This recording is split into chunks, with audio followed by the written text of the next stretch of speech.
სალამი მეგობრებო, ეთერშია გადაცემა ცოდნის არქეოლოგია. მე მისი წამყვანი ირაკლი მეფარიშვილი დღეს გთავაზობს თუმრად გიორგი ახალკაციშვილს. და ჩვენ ვაგზელებთ ჩვენს ისტორიის თხრობას, ძალიან დრამატულ ეპიზოდზე შევჩერდით.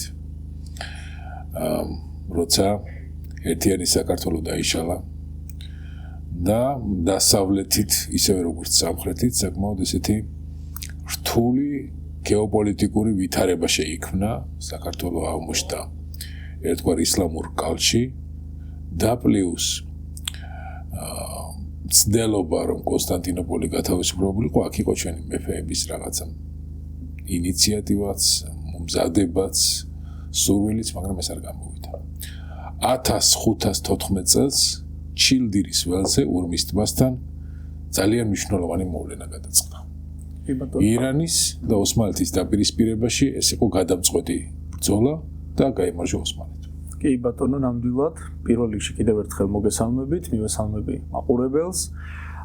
მიხარია რომ აი გადაცემათა ციკლის მესამე ჯერ სტუმარი ვარ, რომელიც ეხება ჩვენი ქვეყნის ურთულესი ისტორიის თხრობას და დღეს ვეხებით აი სწორედ მე-16 საუკუნის პირველ ნახევარს და ისეთ პერიოდს, როგორიც არის ნამდვილად გმირი მეფეების პერიოდს უწოდებთ ჩვენ ამას, იმიტომ რომ მე-16 საუკუნეში დაწინაურებულად გამოდის წინა ხაზზე ორი ქართული სახელმწიფო, ეს არის ქართლის სამეფო და ეს არის იმერეთის სამეფო, რომლებიც არა მხოლოდ თავიანთ ტერიტორიებზე ფიქრობენ, არამედ ფიქრობენ მთელი საქართველოს ბედზე, ხო, იმიტომ რომ მე-15 საუკუნის ბოლოს აი ჩვენ წინა ლექცია მართლა ტრაგიკული მოვლენით დავასრულეთ, ეს არის 1490 წლის ოფიციალურად კონსტანტინე მეორე ქართლის მეფეს მოუწია ეღიარებინა საქართველოს როგორც სამეფო სამთავროებად დაშლილი და ფაქტობრივად როგორც არის ცნობილი, საქართველოები ჩამოყალიბდა ხო, აი როგორც ცნობილია ქართულ ისტორიოგრაფიაში, ეს არის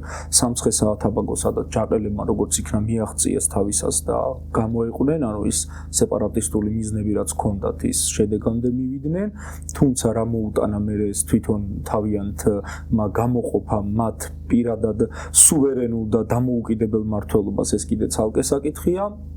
შემდეგ უკვე გვაქვს იმერეთის სამეფო, რომელიც ასევე სამთავროებად არის დანაწილებული, ეს არის გურიის, რომელსაც გურიელი ედგას სათავეში, ეს არის ოდიში სამეგრელო, რომელსაც დადიანი უდგას სათავეში, ეს არის აფხაზეთის, ეს არის სვანეთის მხარე, ხო, არის დაყოფილი ეგრეთ წოდებულ სამთავროებად.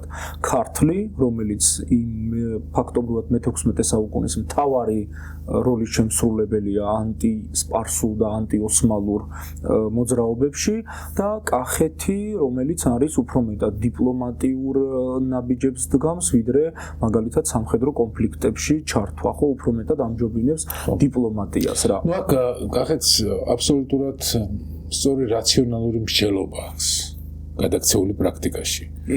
ერთი ქართლის დაუმორჩილებლობა ერთის მხრივ იმ ფაქტით არის განპირობებული, რომ ქართლი მაინც რჩება კულტურულ პოლიტიკურ ცენტრად, სამწუხაროდ არა ფაქტობრივ პოლიტიკურ ცენტრად და აქედან გამომდინარე ის აი ამ დაუმორჩილებლობის დღის წესრიგს ატარებს, ანუ მისი მორჩილება ნიშნავს, რომ დანარჩენი ყველა გამორჩილებულია. კი, ეს ამას ნიშნავს და შესაბამისად მეტი ერთგვარი პოლიტიკური პასუხისმგებლობა აქვს. კი, ნამდვილად. და კახეთი აბსოლუტურად მოწყვეტილი არის ოსმალეთის დამარეგულირებელი ფაქტორისგან, იცის რომ მთლიანად სპარსეთის გავლენის ქვეშ არის და მაშინ უნდა დარჩეს ერთ მასთან და ვერავის ვერ შემოიწვევს აი ამ კონფლიქტში როგორც ძლიერ მეგობარს და აქედან გამომდინარე მისი დიპლომატია გასაგებია. დიახ, რასაკვირველია, დასავლეთს უფრო მეტად უწევს ურთიერთობა ოსმალეთის იმპერიასთან, ხოლო აღმოსავლეთს უწევს სეფიანთა სპარსეთთან, რომელიც ზუსტად მე-16 საუკუნეში იბადება და ორიოდე სიტყვა ის ანამ საქართველოს და ზოგადად ქართველი მეფე-მთავრების ურთიერთობა აი ამ ოსმალეთთან და სპარსეთთან დავიწყებდეთ, მინდა მოკლედ მიმოვიხილო ორი სახელმწიფო ჩვენს გარშემო, ეს არის ოსმალეთის იმპერია, აი მოკლე ქრონოლოგიური ცხრილი გავაკეთოთ, როგორ მოვიდნენ ისინი იქამდე, რომ ჯერ იმპერიად გადაიქცნენ და შემდგომ უკვე ჩვენთან როგორი დამოკიდებულება ჰქონდა და მეორე არის უკვე სეფიანთა სპარსეთი, რომელიც არის ოსმალეთისგან განსხვავებით სრულიად ახალშობილი სახელმწიფო მე-16 საუკუნეში. ალბათ ესეც იყო ერთ-ერთი ფაქტორი იმისა, რომ სეფიანთა სპარსეთი რაღაც თავდაპირველად ვერ აღწევს მეზობელ სახელმწიფოებთან წარმატებას, განსაკუთრებით ოსმალეთის იმპერიასთან, ხო, როგორც ახალშობილი სახელმწიფო. ეხლა ოსმალები მე-13 საუკუნიდან ჩნდებიან აი ამ ანატოლიის ტერიტორიაზე, როდესაც ჯერ კიდევ მონღოლების დიდი ლაშქრობები მიმდინარეობდა, აი მონღოლებმა როგორც კიდე შუა აზიის ტერიტორია დაიკავეს და დაიწყეს გადმოსვლა უკვე იქ ერაყის ტერიტორიაზე, შემდეგ უკვე მცირე აზიის ტერიტორიაც დაიმორჩილეს, ხო, აი განსაკუთრებით მნიშვნელოვანია 1253 წლის ქოსე-დაღის ბრძოლა, სადაც მონღოლებმა ისეთ დიდ გამარჯვებას მიაღწიეს, რომ ფაქტობრივად რუმის, ანუ იკონიის სასულთნო, რომელიც 1078 წლიდან არსებობს, ჯერ კიდევ დიდ სელჩუკთა პერიოდიდან, აი მალიქ შაჰის პერიოდიდან უკვე დიდ სელჩუკებს ექვემდებარებოდა ეს სახელმწიფო, მაგრამ მცირე აზიაში მაინც დამოუკიდებელ თურქულ სახელმწიფოდ გვევლინება. თან იმ ამბიციით, რომ რომის მემკვიდრე. თან რომის, ხო, აი ასეთი ამბიცია, იმიტომ რომ პოლიტიკური ლეგენდა აქვს. დიახ, რატომღაცა ეს მცირე აზიული, ის რომაული, აღმოსავლეთ რომაული ნაწილი ჩაიგდო ხელში და ზუსტად ეს აძლევს იმის თქმის საშუალებას, რომ მე ვარ მის მემკვიდრე და ასე შემდეგ. ასე რომ 1253 წლიდან უკვე აი ამ ქოსე-დაღის ბრძოლის პერიოდში აი ამ მონღოლების კენ იბრძოდა ეგრეთ წოდებული ეს თურქმანული ტომები და მათ შორის ერთ-ერთი იყო ქაის ტომი, რომელიც აი ამ მონღოლებს ანატოლიის ტერიტორიაზე შემოყვა. ისინი თავდაპირველად ცხოვრობდნენ სირიის საზღვართან, აი ანატოლია სირიის საზღვართან. იქ რაღაცა იმდენად გაჭირვებული ტომი იყო, რომ იქ სირიის დამასკოს ემირს ამირას თხოვდნენ გარკვეულწილად რაღაც დახმარებებს, თუმცა ცოტა მოგვიანებით ისინი გადაასახლეს ბიზანტიის კენ, ესეთი სეგუთის სოფელი იყო, პატარა სოფელი გამოუყვეს, რატომღაც იფიქრეს, რომ ეს ბიზანტია გადაყლაპავდა ამ ქაის ტომს და მოიშორებდნენ ამ ღარიბ, ესე ვთქვათ, სახელმწიფოს, რომელიც თითქოს აი რაღაცა გაჭირვებულის და რაღაც შემწეობას ითხოვდა ესეთი გაძლიერებული სახელმწიფოებისგან.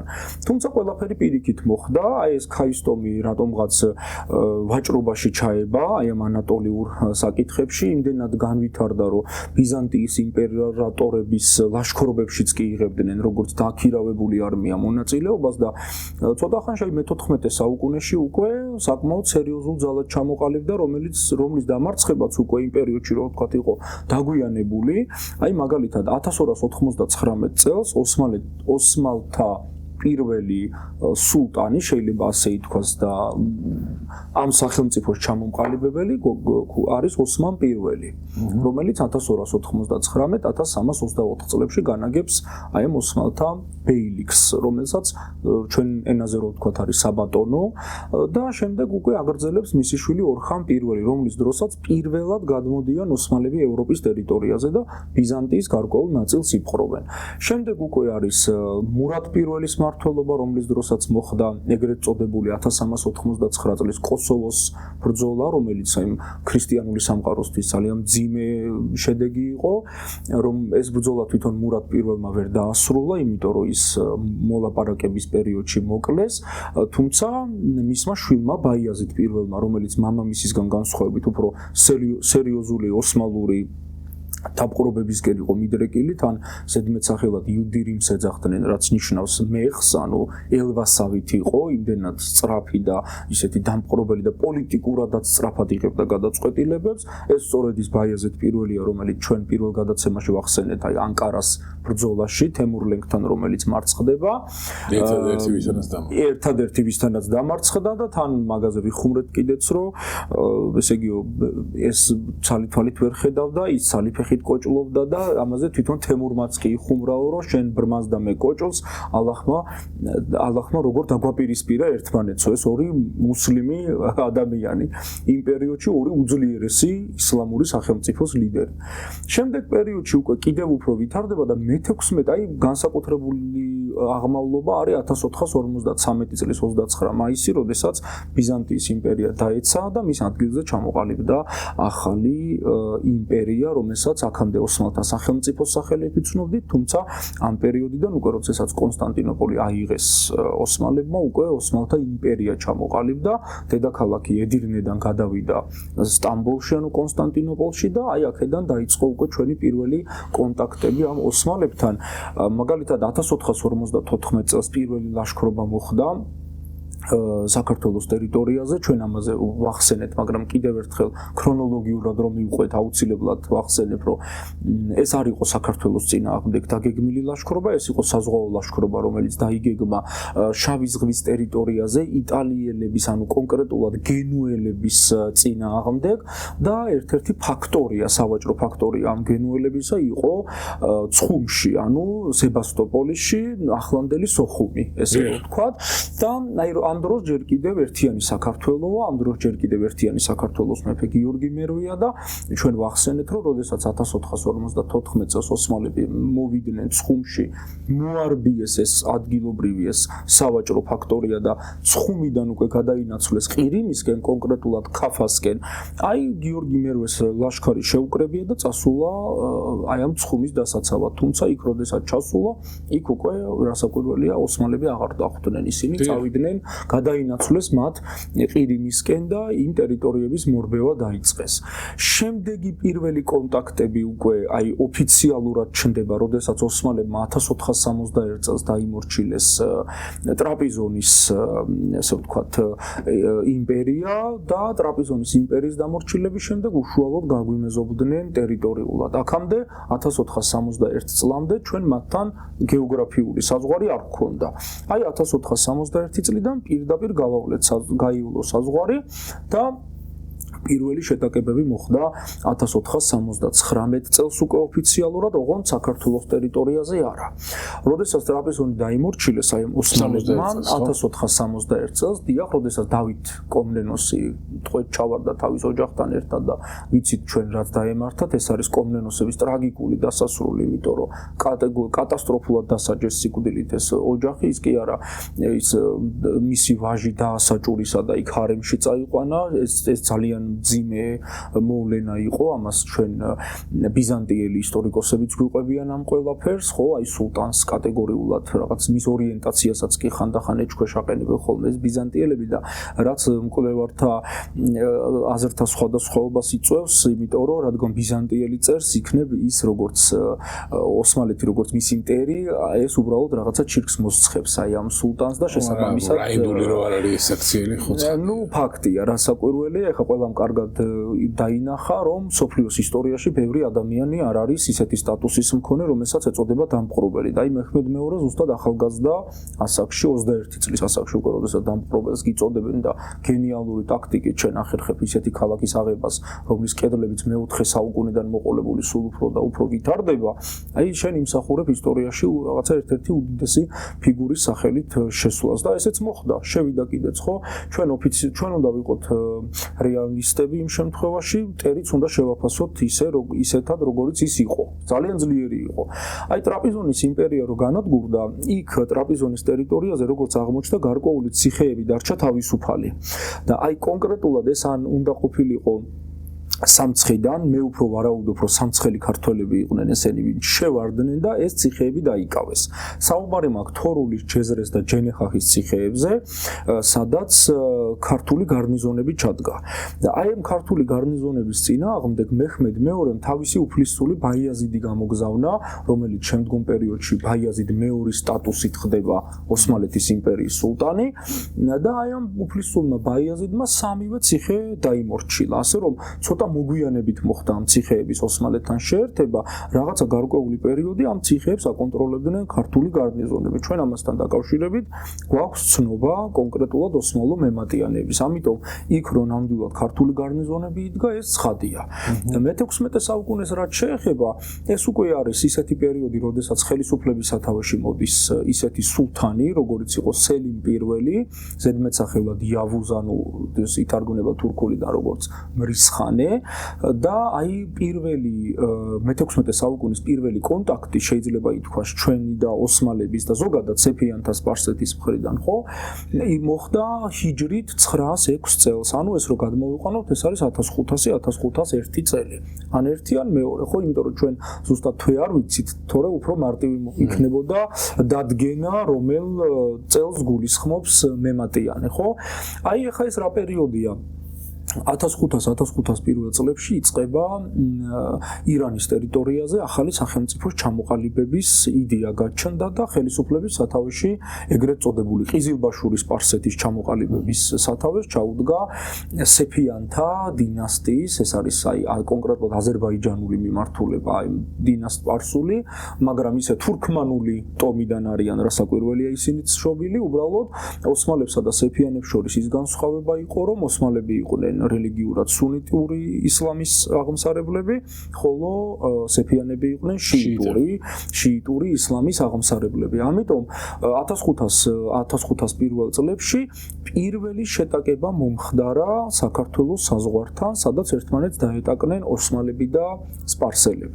ამ დროს აღმოსავლეთ ანატოლიის ტერიტორიაზე, კონკრეტულად ტრაპიზონის სანჯაყის გამგებლად დანიშნული არის სულტან ბაიაზიდ მეორის უფლისწულის სელიმი, რომელიც მოაშორეს შეიძლება ითქვას დედაქალაქს და სადღაც შორს სანჯაყში გამოუშვეს, იმიტომ რომ ძალიან როგორც უფლისწული ძალიან მეამბოხე პიროვნება იყო, შესაბამისად მამამის და ძმებსაც ეშინოდათ, რომ აი ეხლა ამან ამბოხება არ დაიწყოს და თან რაც ყველაზე მთავარია, სელიმი იყო ოსმალეთის იმპერიის საყრდენი ძალის იენიჩართა კორპუსის ფავორიტი უფლისწული და როდესაც იენიჩართა კორპუსი მხარს გიჭერს ელიტარული არმია ეს უკვე იმას ნიშნავს, რომ მომავალში მათ უნდათ, რომ სულტნად იხილონ არა რომელიმე მისი ძმა, არამედ კონკრეტულად უფლისწული, როგორც ეძახიან აღმოსავლეთში შეჰზადე სელიმი.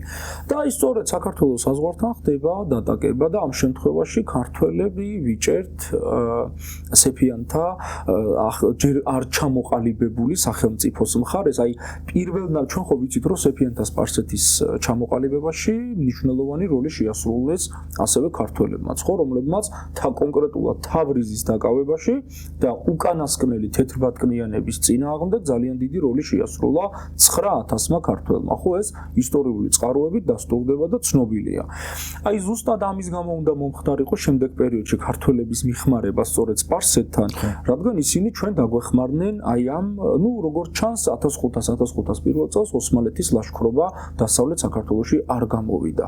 ამ დროს ზუსტად 1500 წელს სამცხის სათავეში მოდის მზეჭაბუკ ათაბაგი, იგივე მზეჭაბუკ ჯაყელი, რომელიც ცოტა მოგვიანებით ხდება სელიმ პირველის, ანუ უფლისწული სელიმის დასავლეთ საქართველოში ლაშქრობის იდეის ავტორი. აი ოღონდ ცოტა მოგვიანებით, ამასაც აუცილებლად შევეხები, იმიტომ რომ ეს რატომღაც ქართულ ისტორიოგრაფიაში ამ სელიმის დასავლეთ საქართველოში ლაშქრობასთან დაკავშირებით ბევრი თარიღი გვაქვს. რაღაცა ჭრელი თარიღები გვაქვს. ზოგი ისტორიკოსი მიიჩნევს, რომ მან სამჯერ გამოილაშქრა კავკასიის ტერიტორიაზე. არიან ისტორიკოსები, რომლებიც მიიჩნევენ, რომ ის ერთხელ მოვიდა ჩვენი ქვეყნის ტერიტორიაზე, რომელიც სხვათა შორის აი ამ იდეის ავტორი, ერთ-ერთი იდეის გამზიარებელი მეც გახლავართ, რომ ერთი ლაშქრობა გონია, იმიტომ რომ თარიღები ისეთი დასახელდა, რომ იმ პერიოდში ერთხელ უნდა მოეხერხებინა მას ჩვენთან ლაშქრობა.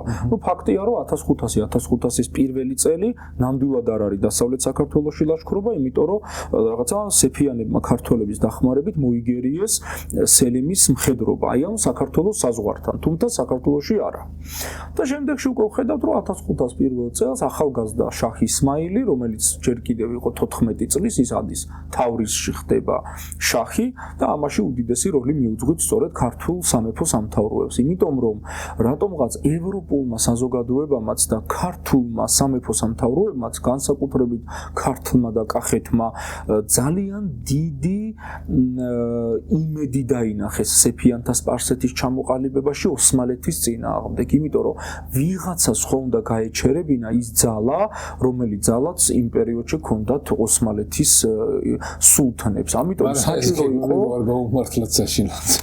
რასაკვირველია მიუწვერველია, თუმცა ჩვენ ერთი უბედურება გვჭირს, რომ ჩვენ მივიღეთ მონაწილეობა სეფიანთა სპარსეთის ჩამოყალიბებაში, რომელიც ოსმალეთთან მარცხდება, მოგვიტრიალდება ჩვენ და აი იქიდან მოყოლებული იწყება უკვე ერთ უდიდეს მტერს დაემატა მეორე უდიდესი ძალის მქონე მტერი სეფიანთა სპარსეთი. ხო, თვითონ ისმაილ პირველიდან მოყოლებული მისი მემკვიდრეებიც ჩვეულებრივად იწყებენ ლაშქრობებს, აი განსაკუთრებული არის ეს 1518 წლის ეს კახეთისა და სამცხის ლაშქრობები და ერთი საკითხი, აი სამცხიდან რომ მოვყვეთ, ან შეიძლება დავიწყოთ უფრო კახეთიდან რა, იმიტომ რომ რატომღაც მიმაჩნია რომ მაყურებლისთვისაც საინტერესო იქნება, როდესაც განვიხილავთ თითოეული სამეფო სამთავროს მე-16 საუკუნის პოლიტიკურ მდგომარეობას.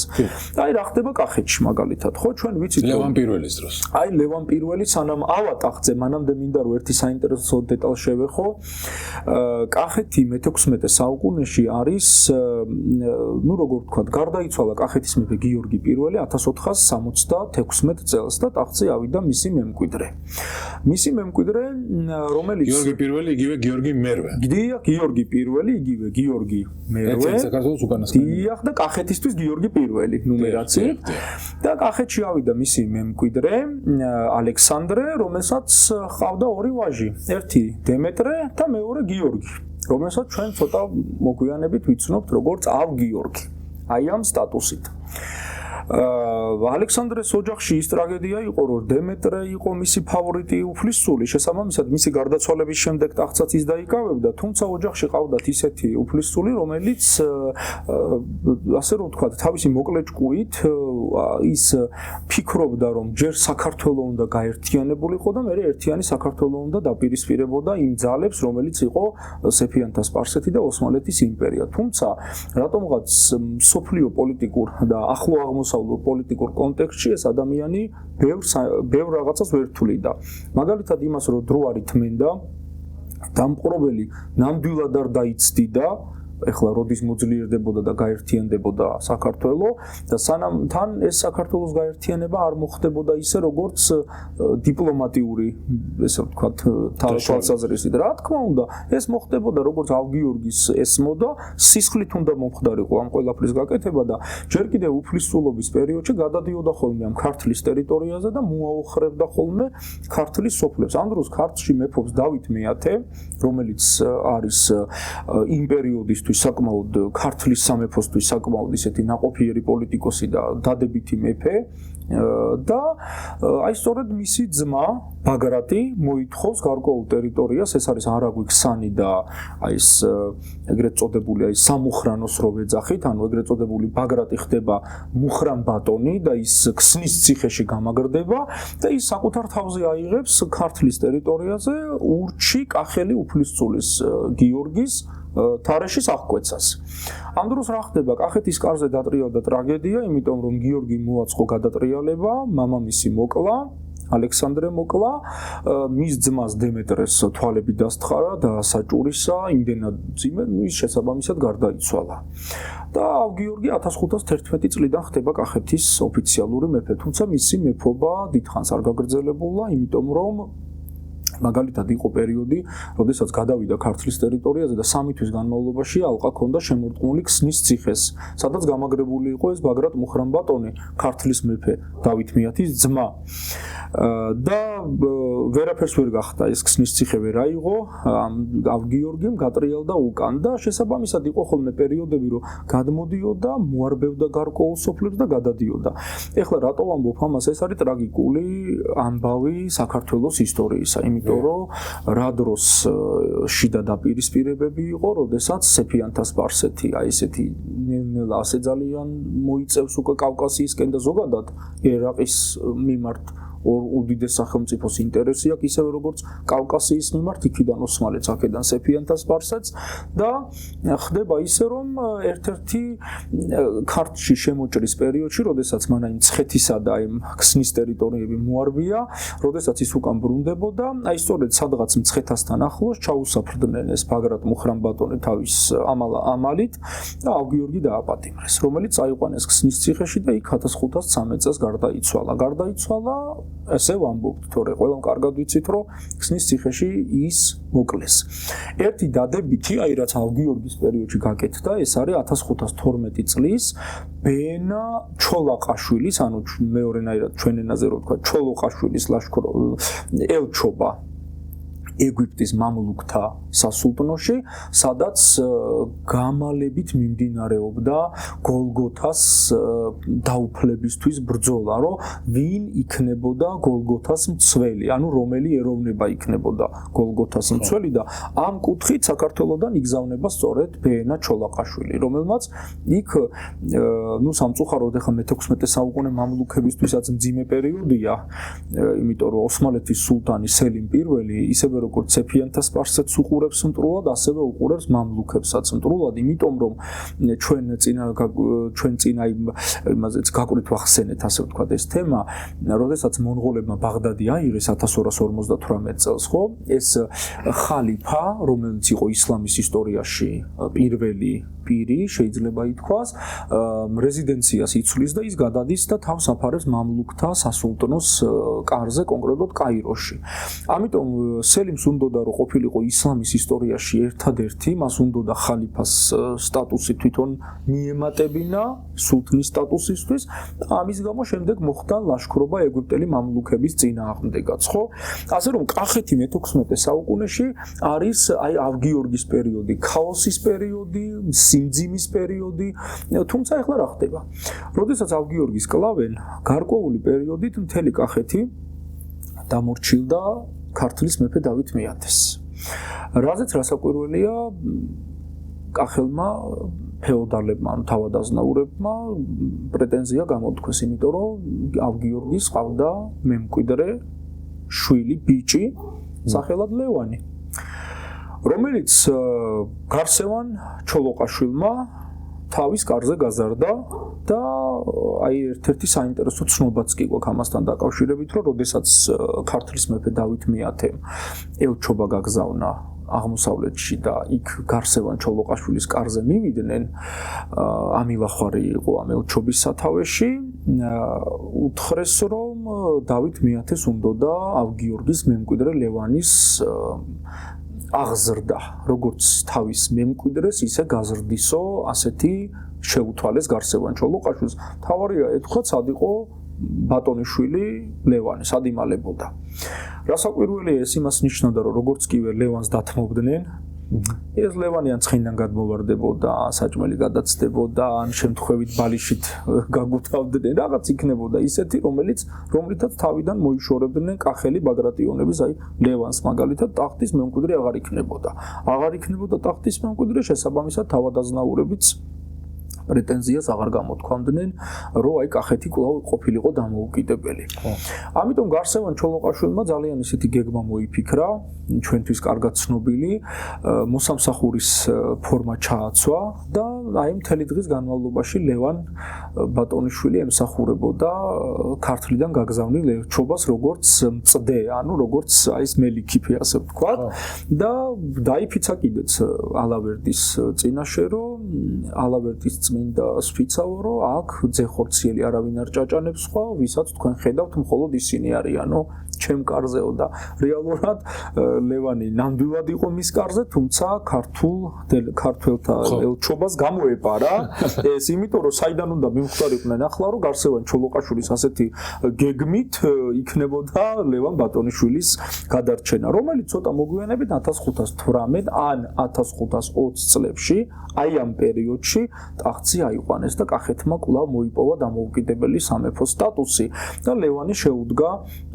აი ამ ერთგულ კახელ თავადაზნაურებთან ერთად ქვეყნის მართვას, თუმცა ვიმეორებ, დანარჩენი ქართული სამეფო სამთავროებისგან განსხვავებით ლევანის პოლიტიკა უფრო იყო დიპლომატიაზე და ხარკის მიცემობაზე დაფუძნებული. ანუ ეს არ იყო რაღაც მებრძოლი პიროვნება, ეს არ იყო ჩართული ერთიანი საქართველოს გაერთიანების პროცესში, ანუ როგორც მამამის უნდოდა, ასეთი ის ნამდვილად არ ქონია, მამამისისგან განსხვავებით ის გაცილებით კარგი დიპლომატი იყო, როგორც მეფე იყო კახეთისთვის შესანიშნავი, იმიტომ რომ ყველაზე მდიდარი მხარე იყო იმ პერიოდში, რატომაც არა, იმიტომ რომ ნაკლებ აუცილებლად უწევდა ასე ვთქვათ ოსმალეთისთვის და სპარსეთისთვის, უფრო სპარსეთისთვის უწევდა ხოლმე რაღაც გარკვეულწილად ხარკის გადახდა და შეიძლება ითქვას, რომ ძალიან ბევრჯერ გადაარჩინა კიდეც ამ პოლიტიკამ კახეთი, იმიტომ რომ აი სეფიანთა სპარსეთი სად შეიჭრებოდა თუ არა ქართსა და კახეთში, ხო, იმიტომ რომ ის არის მათი მეზობელი.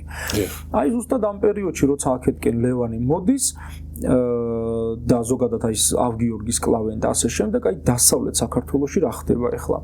ჩვენ წეგან ვახსენეთ, რომ 1501 წელს ჰიჯრით 906 წელს საქართველოს საზღვართან მოხდა პირველი შეტაკება ისმაილსა და ოსმალებს შორის, სადაც ფაქტია, რომ ეს ბრძოლა იყო ოსმალეთისთვის უშედეგო.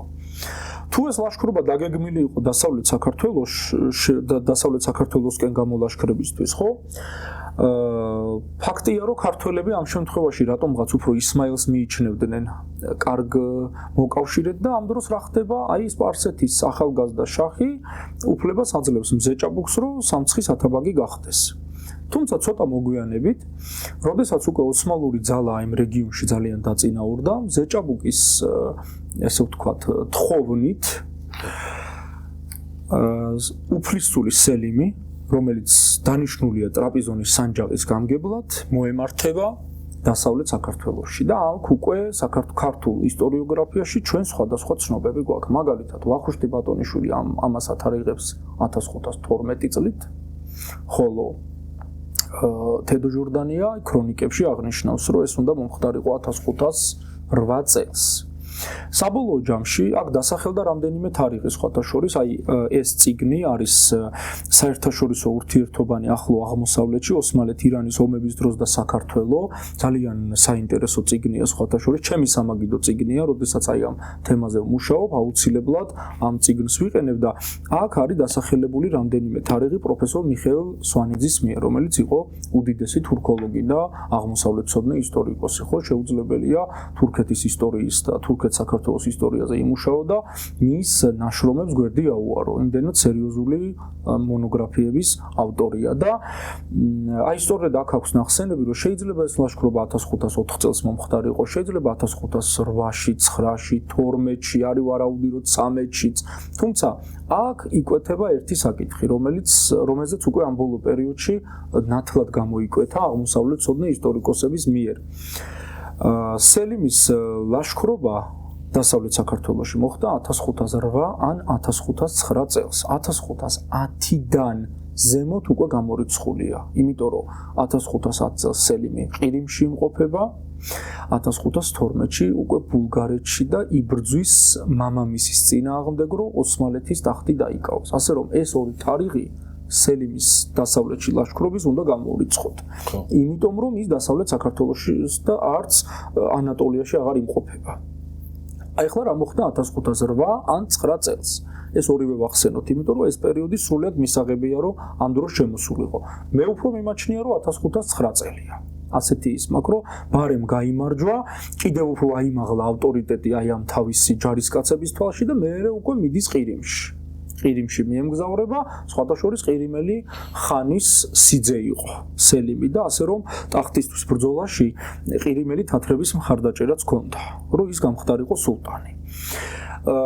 ზეჭაბუკ ათაბაგმა სელიმ პირველს აცნობა, რომ იმერეთი და ქართლი არიანო ერთმანეთში დაპირისპირებული და რატო შემოდის სელიმი ჩვენთან. აი ეს მინდა წაგიტყვეს, საინტერესო ცნობა. ერთი წუთით. კი ბატონო.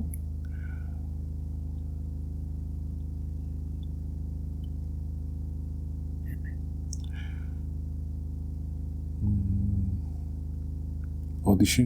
კი, არა უშავს, საინტერესო იქნება.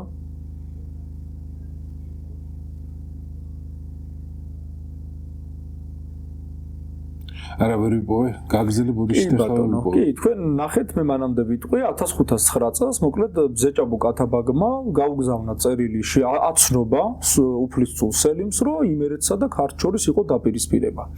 ამ დროს არის ერთი საინტერესო ცნობა, აი გისმენთ?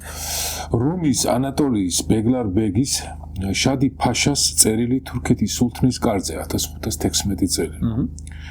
თუ საქართველოს ამბავს გამოიკითხავენ, გასულ წელს მისი უზენაესობის ღვთის ჭრდილისა და ქვეყნის საფარველის ფადიშაჰის მიერ ტრაპიზონიდან გაიგზავნა იაკუბ შაჰი. აღაჯუკის ძე დადიანთან და გურიელთან ხარაჯას მოსათხოვნა. ახლა უკან დაბრუნდა და მისი ელჩი დადიანისგან ხარაჯი დატვირთული მაღალ სამეფო კარზე მიდის. თუ ყვარყვარეს ამბავს იკითხავენ, მანუჩართან ბრძოლაშია. საქართველოში ზოგი მაგალითად მეფე დავითი მანუჩარის მხარეზეა, ზოგი კი იმერეთის მეფესთან ერთად, ყვარყვარეს მხარეზე. ერთმანეთთან ბრძოლაში ერთი მეორეს ხოცვა-ჟლეტაში არიან გამუდმებით. თუ საქართველოს მდგომარეობას იკითხავთ, საქმე ასეა. ყვარყვარეს ხელქვეითი აზნაურებისგან რამდენიმე მანუჩარის მხარეს გადავიდა და ყვარყვარეს უღალატა. ჩვენი დესპანი დივ ალი ერევნიდან აიყარა, რადგან ყვარყვარემ ხალხში ხმა გაავრცელა. დღეს ან ხვალ საქართველოში 3000 ყიზილბაში შემოიჭრება საქართველოს შაჰის ლაშქრისთვის ძღვენი სჭირდებაო. მან სხვასა და საქონელს თაფსა და ერბოს გადასახადი დაადო. შეგროვება შეუდგა, ის აზნაურები შეშიდნენ და კვლავ ყვარყვარესგან დაბრუნდნენ. ეს ცოტა ადრინდელი მოვლენებია. ცოტა აქეთ პერიოდში ხდება, ზუსტად მაგის შემდეგ. სიტუაციას არაჩვეულებრივად აღწერს. დიახ. არაჩვეულებრივად აღწერს, აი ვინ ირჩევს მორჩილებას გამომდინარე იქიდან, რომ არჩევანი არც აქვს და უმორჩილებლობის, ანუ ესე იგი დასავლეთ საქართველოს ისეთი რეგიონი, რომელიც პრაქტიკულად პირდაპირ არის მომიჯნავე აი ამ ოსმალეთის ძალებთან და მას არ აქვს არაფერი დაბალანსების საშუალება იხდიან.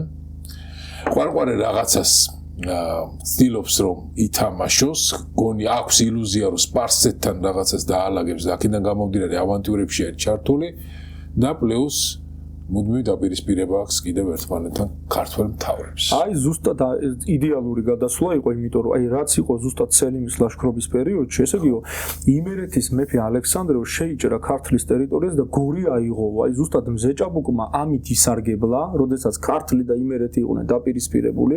მზეჭაბუკს ყოველთვის ჰქონდა, საერთოდ ჯაყელებს ყოველთვის ჰქონდათ იმისი შიში, რომ იმერეთის სამეფო ან ქართლის სამეფო მიერთებდა მათ ტერიტორიას, ხო? თუმცა ერთი რაღაც უნდა აღვნიშნო, მიუხედავად საქართველოს სამეფო სამთავროებად დაშლისა, ქართლი მაინც ითვლებოდა მოწინავე სამეფოდ. აი მაინც სხვა მეფე მთავრები ქართლის გადაწყვეტილებას უყურებდნენ. აბა იქ რას ფიქრობენ? იმიტომ რომ ბირთვი ის იყო, გული ის იყო. რა თქმა უნდა, რასაკვირველია, მე ახლა როცა მეკითხებიან ხოლმე რომ მე-16 საუკუნეში ქართლის დედაქალაქი რომელი იყო, მე ვეუბნები რომ ოფიციალურად იყო თბილისი, მაგრამ არაოფიციალურად სადაც მეფე იყო, აი მე-16 საუკუნეში, ხო, აი ლუარსაბის სვიმონი მერე მისი ვაჟი, ხო, აი ის ტერიტორია ხდებოდა ხოლმე ცენტრ ქალაქი, იმიტომ რომ იქ ხდებოდა ყველაზე მთავარი პოლიტიკური ამბები. ოფიციალურად რა თქმა უნდა თბილისი იყო, თუმცა ყოველთვის თბილისი მე-16 საუკუნეში ჩვენ ხელში არ იყო. და აი აქ ხდება ერთი საინტერესო მოვლენა, რომ სელიმი შემოვიდა უკვე დასავლეთ საქართველოში, როგორც ჩანს, მზეჭაბუკმა გამოატარა ამ სამცხე-საათაბაგოს ტერიტორიაზე და შეიჭრა იმერეთის ტერიტორიაზე. ამ დროს თვითონ იმერეთის მეფე გორს ესხმის თავს და ლაშქრობს ქართლში. ქუთაისის აღება, გელათის გადაწვა, ადგილობრივი, ესე ვთქვათ, გარემოცვის მორბევით სელიმ პირველმა კიდევ უფრო მეტად აიმაღლა ავტორიტეტი საკუთარი მომხრეების თვალში, რომ აი ურჯულუების წინააღმდეგ გაილაშქრა და ასეთი ბრწყინვალე გამარჯვება მოიპოვა.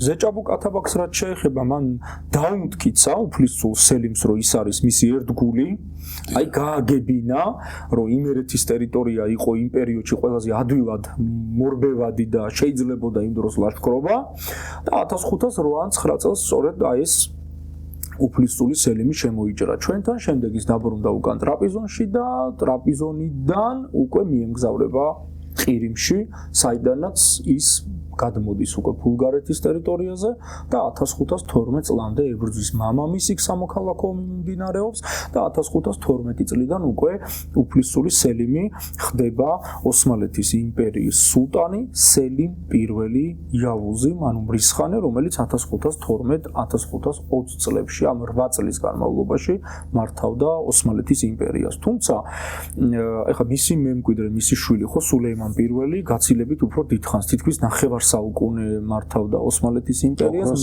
ოქროს ხანა, ოსმალეთის იმპერიის ოქროს ხანა. თუმცა მე მაინც რო გადავხედე აი ამ ისტორიას, რატომღაც სელიმ პირველის ის 8 წლიანი გამარჯვებები უფრო მნიშვნელოვანი. აი ზუსტად იმ სელიმ პირველის 8 წლიან მოღვაწეობაზე დაშენდა სულეიმან პირველის ოქროს ხანა, იმიტომ რომ ძლიერი სულტნის ძლიერი გამგრძელებლები არიან ზუსტად ოქროს ხანის პატრონები, ისე როგორც ჩვენთან მოხდა, ხო? ძლიერი დავით აღმაშენებლის ძლიერმა მემკვიდრეებმა მიგვიყვანეს ოქროს ხანამდე.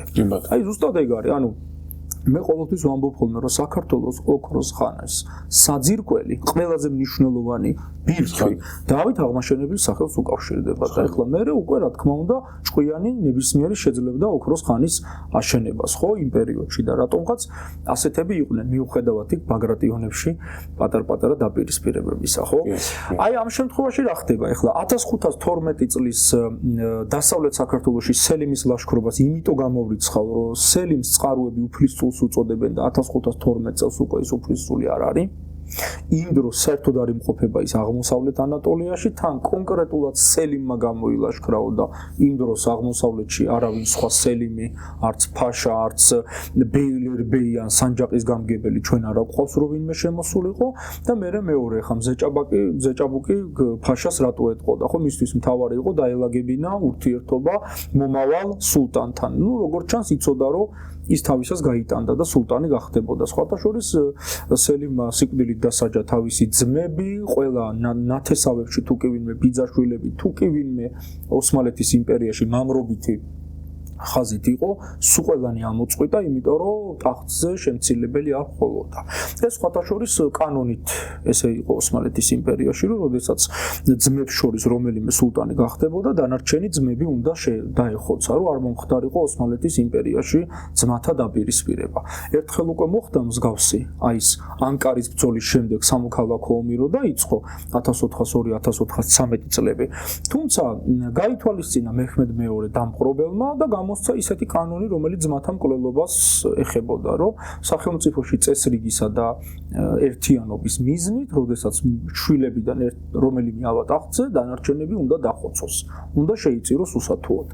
აი ესეთი იყო დასავლეთ საქართველოში სელიმის ლაშქრობა, ვიმეორებ, ამას არ ქონდა დაპყრობითი ხასიათი, ამას უბრალოდ ქონდა სელიმს სჭირდებოდა ავტორიტეტის კიდევ უფრო ამაღლება ისლამურ თავის მიმდევრებში, ხოლო მზეჭაბუკ ჭირდებოდა დასუსტებული იმერეთი, რომელიც ყოველთვის იყო იმისკენ მიდრეკილი, რომ აი ჯაყელებს როდის მოიშორებდა და სამცხეს როდის დაიბრუნებდნენ, არა?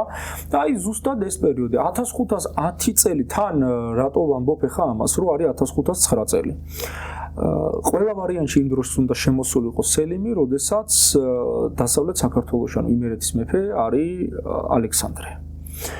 1510 წლიდან უკვე იმერეთის მეფე ხდება ბაგრატ მესამე, რომელიც არის მე-16 საუკუნის ერთ-ერთი უდიდესი პოლიტიკური მოღვაწე საქართველოს ისტორიაში. ერთ-ერთი მეომარი მეფე, რომელიც ცდილობს არა მარტო თავისი სახელმწიფოს, არამედ მთელი საქართველოს, ესე ვთქვათ, დაცვას. ქართლის მეფესთან, თავის სიძესთან, ლუარსაბ პირველთან ერთად. სიძესთან. მისი ქალიშვილი ყავდა ლუარსაბ პირველს მეუღლეთ. აი ეს არის ძალიან საინტერესო, იმიტომ რომ 1525 წელს გარდაიცვალა ქართლის მეფე დავით მეათე და ტახტზე ავიდა მისი ძმა გიორგი მეცხრე. გიორგი მეცხრეს ტახტზე ასვლა იყო იმ პერიოდში უფრო მეტად გაუაზრებელი ნაბიჯი. ახლა რატო? ნუ როგორც ძმას ეკუთვნოდა, ლუარსაბი დარჩა უტახტოდ. უტახტო უფლისწული იყო, ასე ვთქვათ. უტახტოდ დარჩენილი ბატონიშვილი, ბაგრატიონი უფლისწული. იმ ეპოქაში გამხდარიყავი ქართლის მეფე ეს დიდად სასიხარულო არ იყო, იმიტომ რომ ძალიან დიდ პასუხისმგებლობას იღებ საკუთარ თავზე და ისიც უნდა იცოდე, რომ ქართლის ტახტზე რო ადიხარ, იქ არ დაგხვდება მშვიდობიანი მეფობა. შეიძლება ითქვას, რომ ომში შედიხარ უკვე როგორც კიდე ქართლის მეფე ხდები. ისეთი პოლიტიკური ვითარება იმ დროს. აი, რასაც გიორგი მეცხრე სხვათა შორის როგორც ჩანს ვერაცნობიერებდა. უფრო მეტად პატრიოტული, უფრო მეტად მებრძოლი, დაუნდობელი სულისკვეთების ადამიანი იყო ლუარსაბი, დავითის შვილი, გიორგის ძმისშვილი. და ეს ბაგრატმა იცოდა ძალიან კარგად, იმიტომ რომ ბაგრატი უფრო ასაკით დიდი იყო რასაკვირველია, უფრო გამოცდილება ჰქონდა, უფრო მეტი როგორც უფლისწულს თავის დროზე და ეხლა უკვე მეფეს ხო, აი ამ პერიოდში თან ამ დროს აი წეგან ჩვენ თქვით რომ ჯაყელებშიც სამოქალაქო ომი მიმდინარეობდა, იმიტომ რომ 1516-ში 1515 წელს გარდაიცვალა მზეჭაბუკ ათაბაგი და მისი ადგილი დაიკავა მისმა ძმამ მანუჩარ პირველმა ჯაყელმა, რომელმაც ფაქტობრივად ტახტი წაართვა ყვარყვარე მესამის. ესე გამოვიდა. და 1516-18 წლებში იყო მანუჩარი და 1518 წლიდან უკვე ოფიციალურად დასვეს აი ოსმალების დახმარებით ყვარყვარე მესამე ჯაყელი, ხო? რომ სხვათა შორის ეს სეფიანებსაც აწყობდათ, იმიტომ რომ ეს ყვარყვარე მესამე როგორც ჯაყელებს ხო შეჩვევიათ ორმაგი პოლიტიკა იქ ოსმალებთანაც იყვნენ რაღაც ურთიერთობაში, აქ როცა დაჭირდებოდათ სეფიანებთანაც. გააჩნია რომელი იყო უფრო ჯაყელებთან მიმართებაში კარგ პოზიციაში. მაგრამ ორივე ტრაგიკული გადაწყვეტილებაა, იმიტომ რომ შენი ქვეყნის მტერს აქტიურად ემეგობრები, ოღონდ რომელიმე ქართველმა მეფემ არ მიგიერთოს, ხო? ეს იყო ძალიან დიდი ტრაგედია და ეს ილუზია სულ ჰქონდათ ამათ, რა უცნაური რაღაცა მემკვიდრეობითი პოლიტიკური ხაზი ჰქონდათ, რომელიც დაწყებულია ჯერ კიდე რა ვიცი მე დავით ულუდანო დაიწყო ეს მომდურება. კი, ზუსტად ეს. იქიდან დაწყებული აი პრაქტიკა, ფაქტები პირდაპირ ეუბნებოდა მათ, რომ ესე არ არის საქმე. კი. ვერაფრით ვერ გადაეყარ შესაძლოა. არა, ვერა, ეს აი რაღაცა გაყვათ ეს ბოლომდე, ერთადერთი გამონაკლისი იყო პატარა პერიოდი, აი გიორგი მეხუთე ბრწყინვალის პერიოდი, იქ ახლა პაპა მისი იყო ეს ბექა ჯაყელი და შესაბამისად ჩართული იყო გიორგი ბრწყინვალესთან ერთად ამ დიპლომატიურ საკითხებში, იმიტომ რომ ახლა ვიცით რომ ბექა იყო იდეალურ ურთიერთობაში ჩობანოინთანაც და იქ აბუსაიდ ყაენთანაც, ხო, ანუ ილხანებთან ჰქონდა მას დიპლომატიური კავშირები, რაც გიორგი მეხუთე ბრწყინვალეს გამოადგა. კი ბატონო. გამოადგა ესა. თუმცა აი მე-16 საუკუნეში უკვე ყვარყვარე მესამეზე იგივეს ვერ ვიტყვით, რომ მაგალითად მისი პოლიტიკა ქვეყანას გვარის რაღაცა ამართლებდნენ იმას, რაც თავის დროზე დაიწყეს იმათ, ხო? აი ეს არის ზუსტად და ესე იგი სამცხეში ყავს ყვარყვარე მესამე 1518 წლიდან, აქეთ 1510 წლიდან ბაგრატ მესამე, იქ ზუსტად 1518-იან 20-ში უკვე ლევანი ყავს კახეთში და 1527 წლიდან უკვე ყავს ესე ვთქვათ ლუარსაბ პირველი, როდესაც გარდაიცვალა ბიძამისი, ხო, გიორგი მეცხრე. აი რა თქმა უნდა, აი გიორგი სანამ გარდაიცვლებოდა ლუარსაბი იმყოფებოდა იმერეთის მეფე ბაგრატ მესამის კარზე. აი სადაც მოხდა ის ქორწინება, ეგრეთ წოდებული დინასტიური ქორწინება, რომელიც შედგა ლუარსაბ უფლისწულ ბატონიშვილ ლუარსაბსა და ბაგრატ მესამის ქალიშვილ თამარს შორის, რომლებმაც საქართველოს ისტორიას მემკვიდრეობაში კიდევ ორი მეფე აჩუქეს, ერთი კარგი და მეორე საქართველოს ისტორიისთვის შავი ლაქა, ხო, კარგში გულისხმობ სვიმონს, იგივე სიმონ პირველი დიდს და მეორეში გულისხმობ დავითს, იგივე დავით მე-11, ანუ დაუთ ხანი, რომელიც არის ჩვენი ქვეყნის ისტორიის უდიდესი ტრაგედია და შავი ფურცელი, სირცხვილი შეიძლება ითქვას ხელისუფლებაში. კი, ამას მე მიუბრუნდები. დიახ. ეხლა რაც მთავარია 1527 წელს ქართლის მეფე ხდება ლუარსაბ პირველი. ბაგრატ მესამის პოლიტიკა იყო ასეთი. თვითონ მოსაგერიებელი ხავდა ყვარყვარეს მოკავშირე ოსმალები და რაც მთავარია აღმოსავლეთზეც ფიქრობდა და იცოდა რომ ლუარსაბს სხვა პრობლემები ჰქონდა. ეს სხვა პრობლემა იყო ჯერ თავდაპირველად ქართლისთვის იყო შაჰ ისმაილი, რომელიც და კახეთისთვის. თუმცა 1524 წლიდან ირანშიც იცვლება მართველი და ხელისუფლების სათავეში მოდის შაჰ თაჰმასპ, იგივე ჩვენთვის ცნობილი როგორც შაჰ თამაზ პირველი, ასევე უდიდესი ჩვენთვის ისეთივე დიდი ზიანის მომყენებელი, ნუ რატომღაც ახლა რა თქმა უნდა ისტორიულ ნარატივში თემურ ლენგი არის ეს ტრაფარეთი, რომელიც არ არის უბრალოდ ტრაფარეთი, ნამდვილად საშინელი ჭირი შეგვამთხვია, მაგრამ ამ ადამიანმაც არანაკლები. აი რო გავიაროთ მაგალითად, ხო, თემურ ლენგის შემდეგ იქ მაგალითად უზუ ჰასანის 6-7 ლაშქრობაც არის დაფიქსირებული მაგალითად, ხო, არც იმან დაგვაკლო. აი იქ ჯეჰანშაჰის 2 ლაშქრობა იყო, ეს კიდე ამათთან შედარებით ეხლა მეორე მოვიგერიეთ, ხო? იქ გამარჯვებას მივაღწიეთ. და აი ამ პერიოდში, ხო, 4 ლაშქრობა კი არის ცნობილი, აი ამ შაჰ თამაზის და 4-ვე ლუარსაბის შეპყრობისა და ქართლის დამორჩილების მიზნით იყო, რაც არც ერთხელ არ გამოუვიდა, შეიძლება ასე ვთქვათ. ასე რომ არც შაჰ-თამაზი არ არის ახლო აღმოსავლეთში ისეთი პოლიტიკოსი, რომელიც შეიძლება რომ სუსტ დამპყრობლად მივიჩნიოთ, ხო? ეხლა ერთი საკითხი, რომელიც ჩვენ აუცილებლად უნდა ვახსენოთ, როცა აქ იქ მაგალითად ჯაყელებში იწყება სამოქალაქო ომი, როცა კახეთი ჯერ კიდე ქართლის შემადგენლობაშია, როცა იმერეთში ბაგრატი გამეფდა. ამ დროს ძალიან დიდი დაპირისპირება ხდება ახლო აღმოსავლეთში, იწყება ის უზარმაზარი ომი ახლო აღმოსავლეთში, რომელიც არის 1514-1555 წლების ირან-ოსმალეთის ომი. ეს ომი დაიწყეს ოსმალეთიდან სელიმ პირველმა და სპარსეთიდან ისმაილ პირველმა და შემდეგ ეს ომი გადაიბარეს მათმა შვილებმა ოსმალეთში სულეიმან პირველმა და სეფიანთა სპარსეთის კარზე შაჰ თახმას პანუ თამას პირველმა. 1514 წლის ომის ნიადაგი მომზადდა 1512 წელს, როდესაც ანატოლიის ტერიტორიაზე შაჰ ისმაილმა გადაწყვიტა შიიტი მუსლიმების წაქეზება, რომ ანატოლიაში ოსმალეთის ხელისუფლების წინაშე გამოსულიყვნენ. ამას მოჰყვა სელიმ პირველის მიერ ანატოლიის ტერიტორიაზე ჩატარებული რეპრესიები, რამაც გამოიწვია უკვე აი ამ ომის მომზადება და ამ ომისთვის მზადება და მეორე უკვე ამის დაწყება.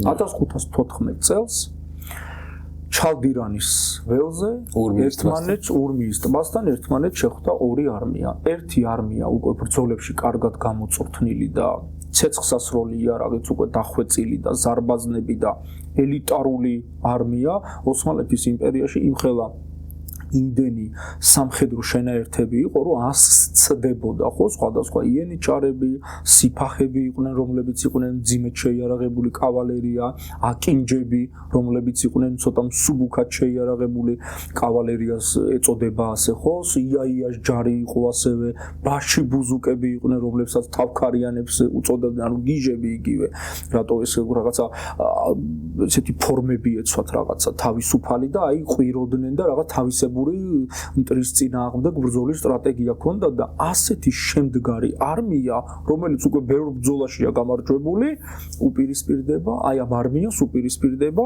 ახლად ჩამოყალიბებული სეფიანთა სპარსეთის არმია, რომელშიც ძირითადად შედიოდა კავალერია, ანუ ცხენოსანი არმია შედიოდა ძირითადად იმ ჯარში და რაც ცეცხლსასროლი იარაღი ჰქონდათ, რა თქმა უნდა, მაგრამ არა ისეთი დახვეწილი, როგორც მაგალითად ოსმალეთის იმპერიას, იმიტომ რომ ოსმალეთი იყენებდა ხელსაჭერ ცეცხლსასროლი იარაღს და იყენებდა ასევე ზარბაზნებსაც, ხო, რომლებსაც ასე ვთქვათ, ზარბაზნების ჯერ კიდე ჩამოსხმა იწყება აი მეჰმედ მეორის პერიოდიდან, ხო, და მოყვება და ვითარდება. ამ პერიოდისთვის უკვე არის პიკს მიაღწია რა, აი რასაც მე-16 საუკუნე არის ოსმალეთის სამხედრო შეიარაღებაშიც ასევე უდიდესი აღზევების პერიოდი. ყველა კუთხით ოქროს ხანა იწყება ამ სახელმწიფოში. და 1514 წლის ჩალდირანის ბრძოლაში დამარცხდნენ რასაკვირველია სეფიანები, გაიმარჯვა ოსმალეთის სულტანმა და აიღო თავრიზი, რომელიც იყო სეფიანთა სპარსეთის თავდაპირველი დედაქალაქი. თავრიზის დაკავების შემდეგ, რასაკვირველია, სელიმი ვერ დარჩებოდა, იმიტომ რომ ეხა თავრიზში თუ დარჩებოდა, მაშინ აქეთ ევროპის ტერიტორიაზე და ზოგადად ოსმალეთის იმპერიაში, მაშინ უყურადღებოდ უნდა დაეტოვებინა ის ბეილიქები და ის ტერიტორიები და როდესაც ის დაბრუნდა, შემდეგ სეფიანები იბრუნებენ ამ თავრიზს, თუმცა დედაქალაქი შაჰ ისმაილს გადააქვს ყაზვინში. სადაც შემდეგ უკვე მისი მემკვიდრე შაჰ თამაზიც იქ ადმინისტრაციული მათი მმართველობითი ცენტრი იყო, მე უკვე ყაზვინში. იქით გადაახვდეს ცნობები. ამასთან დაკავშირებით სხვათა შორის აი ძალიან საინტერესო ცნობებს გვაწვდის სპარსელი ისტორიკოსი ჰასან რუმლუ, რომელიც აი სწორედ სეფიანების პირველ ლაშქრობებზე კავკასიაში აი ამასაც ძალიან კარგად მოგვითხრობს. როგორ მოხდა, რა მოხდა აი 1518 წლის ამბავი, მე 1522 წელს იქ თელეთთან მოხდა ბრძოლა, სადაც ძალიან მძიმედ წავაგეთ ჩვენ, ხო? აი ეს კახეთს ეხება განსაკუთრებით და ქართლს ამ დროს ერთად იდგნენ, მაშინ ბატონიშვილი ლუარსაბიც იღებდა მონაწილეობას როგორც ბატონიშვილი და არა როგორც ქართლის მეფე მაგალითად, ხო? კეთილი და აი 1527 წლიდან უკვე იწყება საქართველოს ისტორიაში შეიძლება ითქვას ის პერიოდი, როდესაც გმირმა მეფეებმა დაუდეს სათავე ანტიოსმალურ და ანტისპარსულ მოძრაობას კავკასიის ტერიტორიაზე. ეხლა მე წავიკითხავ ისკანდერ მუნშის მე-16-მე საუკუნის ირანელი ისტორიკოსის ქვეყნის დამამშვენებელი აბასის ისტორია. ის უფრო იყო შაჰ აბასის კარის ისტორიკოსი, თუმცა ქრონოლოგიურად აღწერს ამას. აღწერს და ძალიან საინტერესო პასაჟს მოგცემს ჩვენ პლატფორმას, რომ შემდეგ ლუარსაბი გავაგზავნოთ. აბა. ბრძანებლობის დასაწყისში და შემდეგ თავისი ბედნიერი ხელმწიფობის დღეებში ქვეყნის დამამშვენებელმა შაჰმა, შაჰ თამაზმა 4-ჯერ პირადად დაძრა ლაშქარი საქართველოსკენ და კიდევ რამდენჯერმე დაგზავნა იქით ჯარი. ეს ამბავი მოკლედ ასე ითქმის. რადგან შირვანისა და შაჰის ვილაიეთები საქართველოსთან ახლოს მდებარეობს, ზოგჯერ როცა მათი მმართველები დასუსტებულები და დამოუკიდებლობა დაკარგულები იყვნენ, ურწმუნო ქართველები მათ განაპირა რაიონებს ლაშქრით შეესეოდნენ, მუსლიმანებს აწუხებდნენ. იქაური მმართველები წინააღმდეგობას შეძლების დაგვარად უწევდნენ და ორივე მხარეს შორის მტრობა და უთანხმოება ჩამოواردებოდა ხოლმე. იმ დროს როცა შაჰის მარადიული ბედის საზეიმო მუსიკის ხმები ხმამაღლა გაისმა, იმ ვილაიეთში ლევან ხან ქართველმა შაჰის მოწყალე ჩრდის შემწეობას თხოვა. სათანადო ერთგულება და მორჩილება გამოიჩინა და ხარაჯის გადახდა იკისრა. რაც აღნიშნეთ ჩვენ. საქართველოს მმართველების რიგებიდან ყვარყვარე-შვილმა ქაიხოსრომაც თავისი თავი მორჩილად ჩათვალა. ყოველთვის ბრძანებლის კარის მსახურებას ეწეოდა და იმ დიადი ბატონის შემწეობის მთხოვნელი იყო. მაგრამ ქართლის მეფე ლუარსაბმა, იმერეთის მეფე ბაგრატმა და დადიანმა მტრობა დაიწყეს. სათანადო მორჩილება არ გამოიჩინეს. წმინდა შაჰის ერთგული და მორჩილის ზემოთ ხსენებული ქაიხოსროს ოლქის რბევა დაიწყეს. მათ წინააღმდეგ რამდენჯერმე გაიგზავნა ძლევამოსილი ლაშქარი. იმერეთის და სამეგრელოს მმართველები დაისაჯნენ და ამის შემდეგ წესიერად იქცეოდნენ. ლუარსაბი კი ხანდახან წრეს გადადიოდა და ისლამის ქვეყნის საზღვრებს ესხმოდა თავს. ამიტომ ბრძანებლის მაღალმა გონებამ საჭიროდ მიიჩნია ქართველ მეამბოხეთა დასჯა. საქართველოს მეფეთა შორის ლუარსაბი გამოირჩეოდა თავისი მამაცობითა და გულადობით. ამიტომ ის მუდამ იჩენდა ურჩობას და ამაყობას, თავს არ უყრიდა მორჩილებას და მოხარკეობას უყელში. ეს კარგად აღწერს ოღონდ იქით პერსპექტივიდან ნახული. რა თქმა უნდა, ისე ჩვენ ცუდები ვართ, როგორ არ ვემორჩილებ. აი ზუსტად ეს პოლიტიკა ქონდათ, რომ როგორ ბედავენ, რომ თავიანთ ტერიტორიაზე დასახლებულ რაღაც ისლამურ იმას ავიწროვებენ, ჯერ ერთი ჩვენ მოსახლეობას არ ვიწროვებდით. ეგ არ მომხდარა პირიქით საქართველოში, რომ ტოლერანტობა იყო მათ მიმართ, ეს ჯერ კიდე აი დავითის პერიოდ დემეტრეს კარზე მოღვაწე ალფარიკიც წერს ხო იქ, რომ აი ჯერ კიდე დავითმა როგორი წესები იყო მუსლიმებთან მიმართებაში. ეს არ იყო ისლამოფობიით, ეს იყო პოლიტიკური მიზნებით. ჩვენ ისედაც ვერ, იმიტომ რომ აქ ჭრელი ეთნიკური საზოგადოება ყავდა და ეხლა ეს ხალხი ააწიოკო, ჯერ ერთი ჩვენი მეფეებიც არ იყვნენ ამისკენ მიდრეკილი, იმიტომ რომ რატომ რაღაცა იქ სასულიერო შეხედულებები ჰქონდათ იმათ ეკლესიურები იყვნენ და ისე უყურებდნენ რომ როგორც მაგალითად სხვა რელიგიასაც სცემდნენ პატივს, ხო? თუმცა ეხლა თუ ეს იქნებოდა გარნიზონი ან რაღაც სამხედრო შენაერთი, კი ბატონო, რატომაც არ უნდა დასხმოდნენ თავს, იმიტომ რომ ის ემუქრება ქვეყნის საზღვარს, არა? ასე რომ ეს ჩვეულებრივი ამბავია, აი სწორედ წელს რო ვახსენეთ 1518 და 22 წლების ლაშქრობები ისმაილის, არა? სხვათა შორის ამ 1522 წლის იქ თელეთის ბრძოლასთან დაკავშირებით არის გამოთქმული ვარაუდები, რომ ეს ბრძოლა არ მომხდარა და ასე შემდეგ. თუმცა, ნუ როგორც ესე ვთქვათ, მასალა და როგორც წყარო და ჩვენთვის ეს ამბავი ცნობილია და აუცილებლად მაინც უნდა აღვნიშნოთ ეს საკითხი, როდესაც ამაზე საუბრობთ. ესეც გამოიწვია ზუსტად იმან, რომ ქართველებმა გაილაშქრეს აი შირვანის ტერიტორიაზე და რაღაცა გარკვეული ნაწილი გაათავისუფლეს მუსლიმებისგან, ხო? შესაბამისად, ამან დაძრა უკვე ძალიან დიდი მხედრობა ისმაილისა საქართველოს წინააღმდეგ.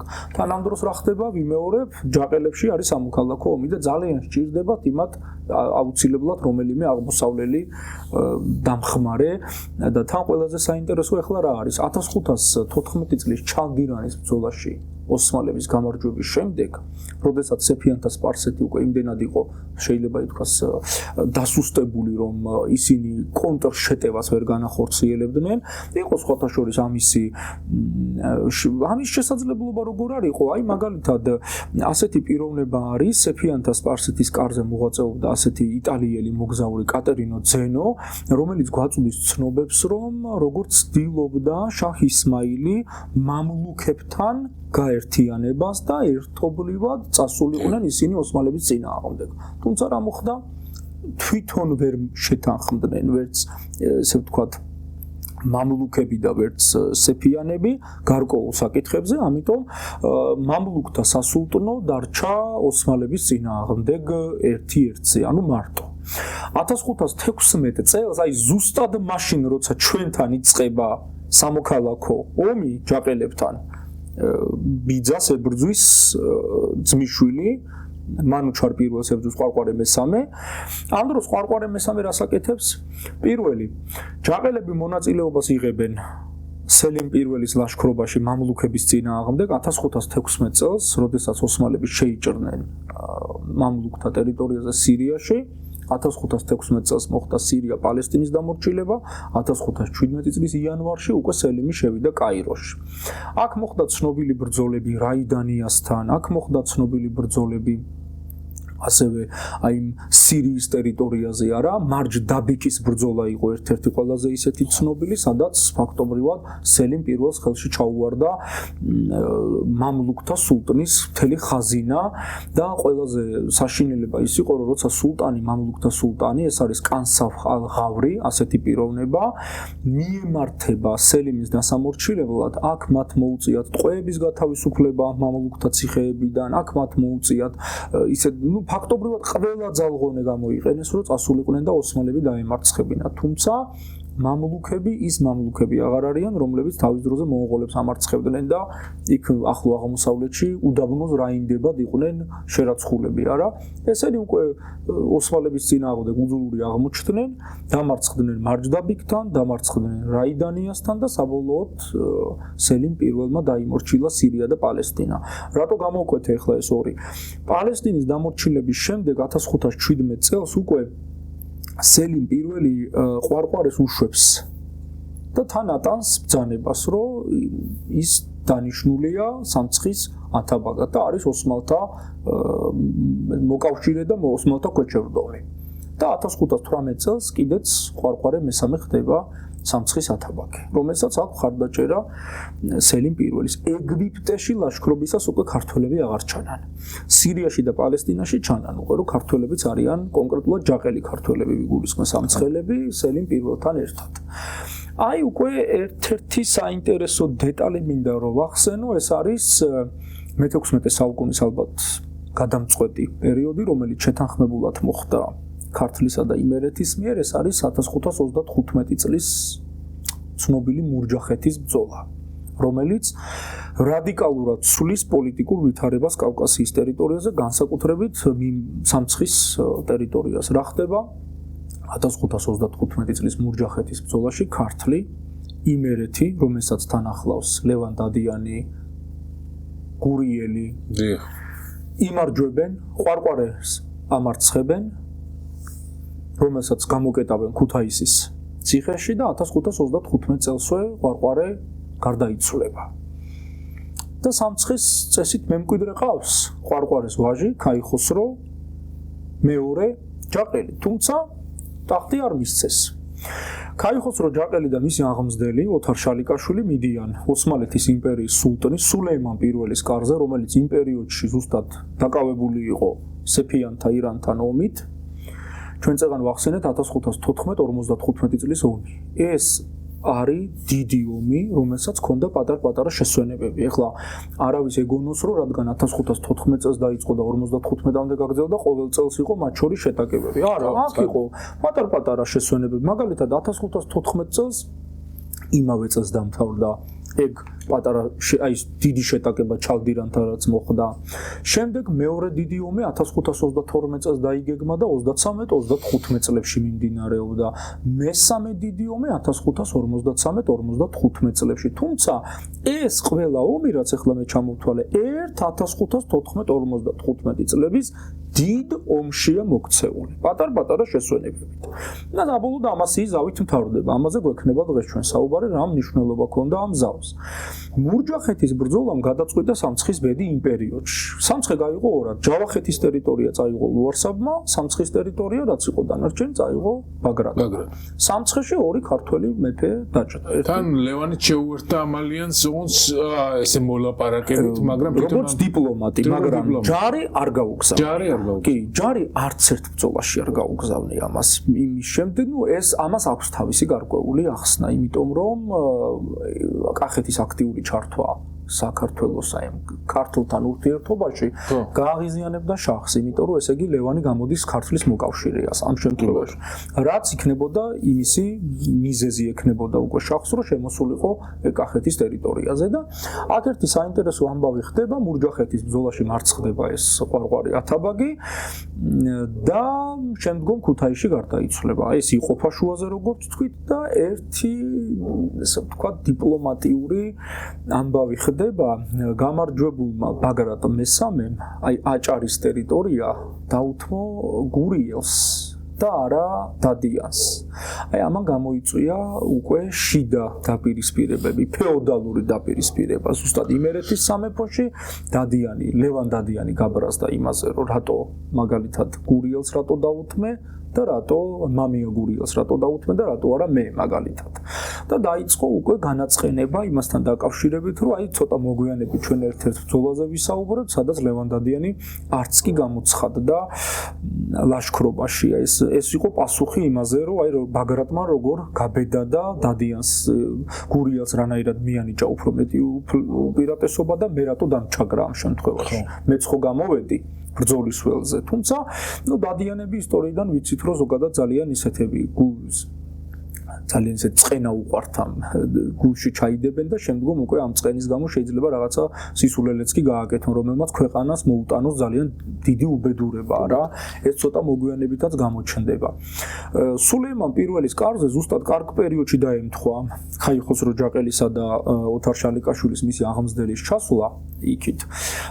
ამ დროს ახლა ბაგრატ მესამეს როგორი პოლიტიკა აქვს? ბაგრატ მესამეს გაგზავნილი ხავს ელჩი შაჰ თამაზის კარზე. იმიტომ რომ ჩვენ ხო ვიცით რომ ქართველი ელჩები ყოველთვის იყვნენ ხოლმე ამ შაჰ თამაზის კარზე, ზოგჯერ აი მაგალითად ყვარყვარე მესამე ჯაყელი ქორწინებითაც კი ცდილობდა შაჰ თამაზთან მეგობრობის დაკავშირებას, ხო, თავისი თავადის დას ათხოვებდა შაჰ თამაზზე, ხო, ერთ-ერთ ცოლად. აი სწორედ წეგან რომ ვახსენე პროფესორ მიხეილ სვანიძეს ერთი ძალიან საინტერესო სტატია აქვს ქართველი ქალები შაჰ თამაზის კარზე. ძალიან საინტერესოა ის მასალებით, რაც მოიდა, როგორ ცხოვრობდნენ, მათი ესე იგი ვიზე იყვნენ გათხოვილები, ხო, ეხლა მარტო შახზე არ ხდებოდა, რა თქმა უნდა, გათხოვება, იქ უფლისწულები იყვნენ, იქ დიდგვაროვნები იყვნენ და სხვა და სხვა. და ბაგრატის პოლიტიკა რა იყო? დაერწმუნებინა შაჰ თამაზი, რომ ეხლა ქართლისა და ირანის დაპირისპირების დრო არ იყო. ერთობლივი ძალებით უნდა ებრძოლათ ოსმალეთის წინააღმდეგ, რომელიც იმარჯვებს ევროპაში, იმარჯვებს აღმოსავლეთში, ეკუთვნის ყირიმი, ანუ ყირიმელი თათრები მათ ექვემდებარებიან, სირია, პალესტინა, ეგვიპტე, აფრიკის ჩრდილოეთი ტერიტორიები, მე ვგულისხმობ იქით ალჟირი, იქით მაღრიბი, მერე ცოტა მოგვიანებით თუნისიც, ხმელთაშუა ზღვას აკონტროლებენ ბოლოს და ბოლოს ოსმალო მეკობრეები, მარტო რა დღირს დავასახელო ცნობილი ოსმალო მეზღვაურები, მაგალითად ეს არის პირი რეისი, რომელიც არის უდიდესი კარტოგრაფი, ფაქტობრივად პირი რეისის რუკებით მერე უკვე ევროპელებმაც კარტოგრაფიული ბიბლიასავით იყო მათთვის ეს პირი რეისის რუკები, იმიტომ რომ შესანიშნავი რუკები დაამზადა. მართლაც იქიდან სწავლობდნენ უკვე მომდევნო კარტოგრაფები, სადრა და როგორ, იმდენად იყო კარგად შესრულებული, რომ აი საოცრად მაგარი კარტოგრაფი, მეზღვაური და ადმირალი იყო. მერე უნდა დასახელდეს ჰაირედინ ბარბაროსა, რომელიც არის ჰიზირ რეის ჰაირედინ ფაშა, ასე უწოდეს მას ეძახდნენ ზღვის სულთანს, იმიტომ რომ შესანიშნავი მეზღვაური იყო და რა თქმა უნდა იყო მეკობრე, რომელიც ოსმალეთის დროშის ქვეშ დაცურავდა ხმელთაშუა ზღვაში და ის ძალიან დიდი გამარჯვებები მოუტანა ოსმალეთს მარტო რა დღირს 1538 წლის ცნობილი პრევეცას ბრძოლა, სადაც გაანადგურა ჯვაროსნული, ევროპული კოალიციური ფლოტი, რომელიც გაცილებით აღემატებოდა ოსმალებს რაოდენობაში. თუმცა ბარბაროსა ის წყალში ისე გრძნობდა თავს, თითქოს იქ დაიბადა და რაღაცა თევზივით იყო ამ წყალში. საოცრად მოუხელთებელი იყო ბრძოლებში და ამიტომაც ძალიან დიდი გამარჯვებები მოუტანა იმ სულეიმან პირველს. მათ შორის იტალიასაც ძალიან ავიწროვებდა. ერთი ისეთი შემთხვევაც მახსენდება, უბრალოდ ჩაუარეს იტალიას ამ ბარბაროსას გემებმა და პაპი რომიდან გაიქცა. იფიქრა, რომ ჩემზე ნადირობენ. ეს უკვე ბევრს მეტყველებს იმაზე, რომ რამდენად ფსიქოლოგიურ ტერორში ამყოფებდნენ ოსმალები, განსაკუთრებით იტალიას, იმიტომ რომ კონსტანტინოპოლის აღების შემდეგ მიზანი იყო ვენა, რომელიც შემდგომ იყო იტალია, რომი და ბოლოს ესპანეთი, რითაც უნდათ ოსმალებს აღედგინათ რომის იმპერიის საზღვრები, იმიტომ რომ ოსმალეთის სულტანი ხო თავის თავს ქაიზერი რუმადაც მიიჩნევდა, ანუ რომის იმპერატორსაც უწოდებდა თავის თავს და შესაბამისად ისინი აპირებდნენ ჯერ ვენის აღებას, შემდეგ იტალიის და ბოლო იყო ესპანეთი, რომელსაც დაიპყრობდნენ და აღადგენდნენ რომის იმპერიის. თუმცა ამ გეგმებიდან მათ მხოლოდ კონსტანტინოპოლის აღება მოახერხეს. აი სულეიმან პირველი რატო იყო ოქროს ხანის სულტანი? ჯერ ერთი იმიტომ რომ იყო კანონმდებელი. სხვათა შორის, როდესაც ის კანონებს ქმნიდა, მას ძალიან დიდი წინააღმდეგობა შეხვდა ადგილობრივი ოსმალო მოსამართლეებისა და სასულიერო ულემების მხრიდან. რა ძალიან დიდი წინააღმდეგობა შეხვდა, რატო? როგორ ბედავოდა ცვლი, რომ ეხლა ამას ესე ვერ ეტყოდნენ, მაგრამ ასე იფიქრეს, რომ როგორ ბედავს და ცვლის თავისი წინაპრების, დიდი სულტნების მიერ დაწერილ კანონებს. და სტამბოლში მოღვაწეობდა ასეთი ყადი, ანუ მოსამართლე ებუსუდ ეფენდი, რომელიც იყო თეთრწვერიანი და აქსაქალთა, ანუ თეთრწვერიანთა ორდენის წევრიც იყო ეს ადამიანი და ის მერე ამ ყველაფერს ძალიან მარტივად დაალაგებს და ეტყვის, რომ როგორ იმ სულთნებმა ცხოთავიანთი მამაპაპისეული კანონები შეცვალესო და თუ ეს კანონები კარგისკენ შეიცვლება, რატომ არ უნდა შეიცვალოსო და შემდეგ უკვე სულ სხვანაირად დაუჭირეს მხარი აი ამ სულეიმანს, ამიტომ მას ეწოდა კანონმდებელი, იგივე კანონი, რომელმაც შექმნა კანონები. და დასავლეთში მას უწოდებდნენ ბრწყინვალეს. მუხთეშემ აი ეს თურქულად ნიშნავს ბრწყინვალეს, დიდებული რა, რომელიც იყო თავისი აი ამ ფაქტობრივად, როდესაც ევროპელი ელჩები მასთან ჩადიოდნენ, სულეიმანი აღიქვამდა ევროპის დიდ მონარქებს, აი მაგალითად ამ დროს ვინ არის საღვთო რომის იმპერატორი, ესპანეთის მეფე, სამხრეთ ამერიკის კოლონიების პატრონი, ჰოლანდიის პატრონი, კარლ მეხუთე ჰაბსბურგი. ევროპის უდიდესი მონარქი და ანდრო სულეიმანი ამბობს, რომ ის მხოლოდ ჩემ დიდ ვეზირს თუ გაუტოლდება, მე ვერ გამიტოლდება. აი ასეთი დამოკიდებულება ჰქონდათ ევროპელი მონარქების მიმართ. 1521 წელს გახდა სულტანი სხვათა შორის სულეიმან პირველი და 1520 წელს უკაცრავად და 1521 წლიდან უკვე დაიწყო ომები. 1521-ში ბელგრადი დაიპყრო, 1522-ში როდოსის კუნძული აიღო, სადაც ჰოსპიტალიერები იყვნენ კუნძულ კვიპროსიდან იქ გადასულები. ამის შემდეგ მალტაზე წავიდნენ და დღემდე მალტაზე არიან ჰოსპიტალიერები, იგივე წმინდა ივანეს ორდენის ივანიტები. შემდეგ 1526 წელს მოხაჩის ბრძოლაში უნგრელები გაანადგურა და უნგრეთის დიდი ნაწილი დაიპყრო, ბუდაპეშტში შევიდა და იქ თავისი უნგრელი მომხრე და გაამეფა. ხო, აი ამ ყველაფერს აკეთებს ეს ადამიანი. 1529 წელს ვენას შემოარტყალყა, თუმცა იქ ხშირი წვიმებისა და უკან დაბრუნება მოუწიათ. თუმცა მაინც არ ნებდებოდა, იმიტომ რომ ეხა ვენა ვერ აიღო, მაგრამ ვენის გარდა იქ პატარ-პატარა ქალაქები დაიპყრო იმ ტერიტორიაზე, რომ მისი ლაშქრობა არ ჩათვლილიყო როგორც წარუმატებელი ლაშქრობა და მაინც უნადავლოდ არ დაბრუნებულიყვნენ უკან. ასე რომ ჩვენ საქმე გვაქვს ისეთ, მე პირდაპირ ვამბობ ხოლმე ამას და სხვათა შორის აი ჩემ წიგნშიც ვახსენებ, რომელიც ახლა მომავალში გამოვა, იქ მიწერია ზუსტად, რომ სულეიმან პირველის ინტერესი დასავლეთ საქართველოს დაპყრობა არ იყო. ამის დაპყრობა რომ მოსდომებოდა, ის ამას გააკეთებდა ჩვეულებრივად, იმიტომ რომ იმ პერიოდის ოსმალური შეიარაღება და ოსმალური არმია რო წარმოვიდგინოთ რამხელა, ეგვიპტის მამლუქთა სასულთნო დაიპყრო.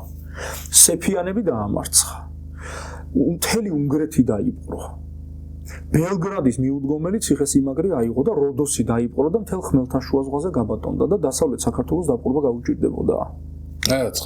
უბრალოდ მას მიაჩნდა რომ ჯობია ადგილობრივები იყვნენ იქ ისინი ემორჩილებოდნენ როგორც დაქვემდებარებული მონარქები და უხდიდნენ გადასახადებს. რესურსის ხარჯი არ ამართლებდა იმ შედეგს მე და უშუალოდ ეს რომ გაეკეთებინა, იმიტომ რომ დაპყრობა მაინც ეს არ არის ნაჩუქარი ოპერაცია, მაინც რთული ოპერაცია, ლოჯისტიკურად, მსხვერპლით, ყველაფრით. კი ბატონო. და ბოლოს რას მიიღებ?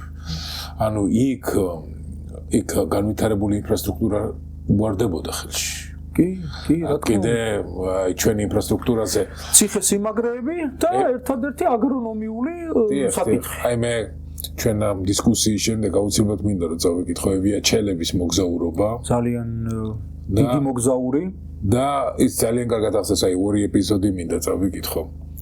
რა ხდება დასავლეთ საქართველოში, ძირითადად როგორი მეურნეობა და როგორი ყოფა არის და შემდეგ როცა ლიხის ქედს გადმოკვეთავს რა ხდება აღმოსავლეთ საქართველოში.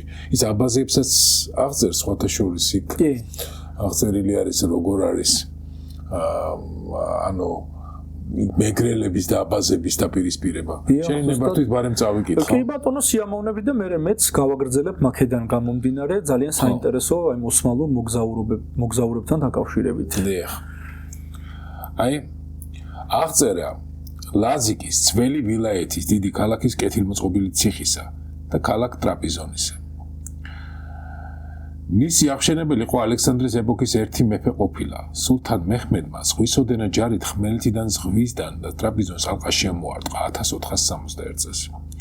და 70 დღის გარემოცვის შემდეგ ბერძნებს წაართვა. ეს ქალაქი ჭეშმარიტად სიტყვების დროს ტარების ადგილია. მისი ერთის სახელთაგანია ქალაქი ქვემო ბათუმი და ერთიც ლაზიკის ქალაქი. როდესაც სულეიმან ხანი 1520 წელს ფადიშაჰი გახდა, თავისი დედა ტრაპიზონში გაგზავნა. მან ეს ქალაქი აღწერა. ბათუმის სანჯაყის შეუერთა და ცალკე ვილაიეთი შექმნა. ტრაპიზონში სულ 451 საკარგავია, ანუ მამულია. კანონის მიხედვით ჯებელიანებთან ერთად 1800 სახელოვანი მეომარია, რაც შეეხება ფაშას ჯებელაიებს 1000 ვაჟკაცია, კეთილმოწყობილი და გაშენებული სოფლები აქვთ იმ პირობით, რომ ლაშქრობის დროს მთელი ეს ჯარი თავით ფეხებამდე შეიარაღებული უნდა შეიკრიბოს დროშის ქვეშ. სულთანმა მეჰმედმა ეს ციხე რომ დაიპყრო, გარშემო ქვეყნებიდან სხვა წარმოშობის ხალხი ტრაპიზონში მოიყვანა და დაასახლა. მოსახლეობის უმეტესობა ლაზებია, მოუხეშავი ხალხია. ამჟამად ყველა იანიჩარია, რომლების დაბადებიდანვე ჯარისკაცთა შვილები და ჯარისკაცები არიან. უცნაური სახელები აქვთ. მაგრამ თუ მხედველობაში მივიღებთ სინამდვილეს, ესენი განთქმული სახელებია, უბრალოდ ისინი ლაზებს თავიანთი ენისთვის შეუგუებიათ და დაუმახინჯებიათ. ალბათ ირაკლიც ესეთი შემთხვევაა. იმიტომ რომ არა ჰერაკლედან მოდის ეს სახელი. ეს ბერძნული, ბიზანტიური, ასე რომ აბას გულისხმობს ალბათ. შავი ზღვის ნაპირსა და მთის კალთის შუა ორი დიდი ციხეა. ის სამი ნაწილისგან შედგება. ქვედა ციხე, შუა ციხე, შიდა ციხე.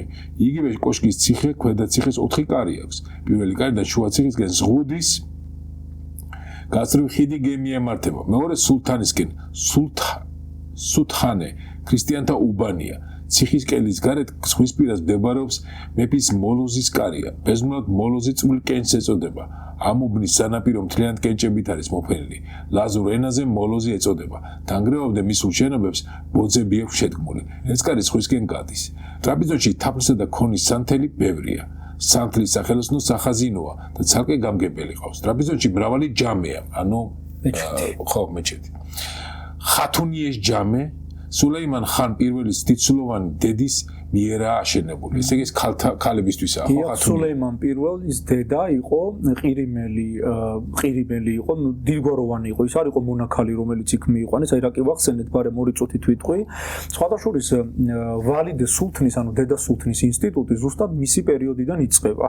რაც ნიშნავდა, რომ როდესაც სულტანი ტახტზე ავიდოდა, დედა გახდებოდა, როგორც ჩვენთან იყო დედა დედოფალი, ხო? აი დაუშვათ ლუარსაბ პირველის დედა ნესტანდარეჯანი ხო იყო დედა დედოფალი.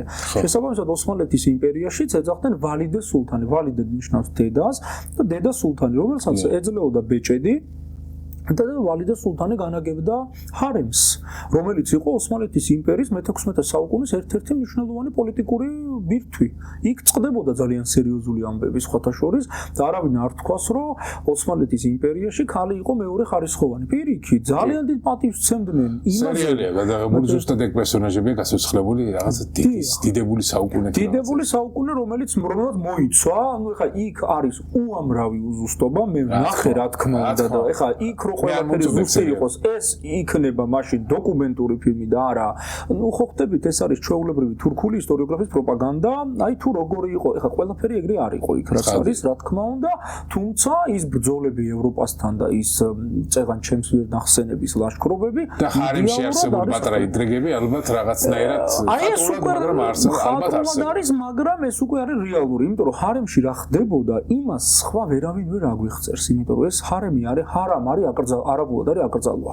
შესაბამისად, ეს არის აკრძალული ადგილი, სადაც შესვლა შეიძლება მხოლოდ სულტანს და მის ოჯახის წევრებს. ასე რომ ჰარემში მისული საზოგადოება ძალიან რთულად ამოსაცნობია, იმიტომ რომ იქსებით წერდნენ მათ პირვანდელ სახელებს.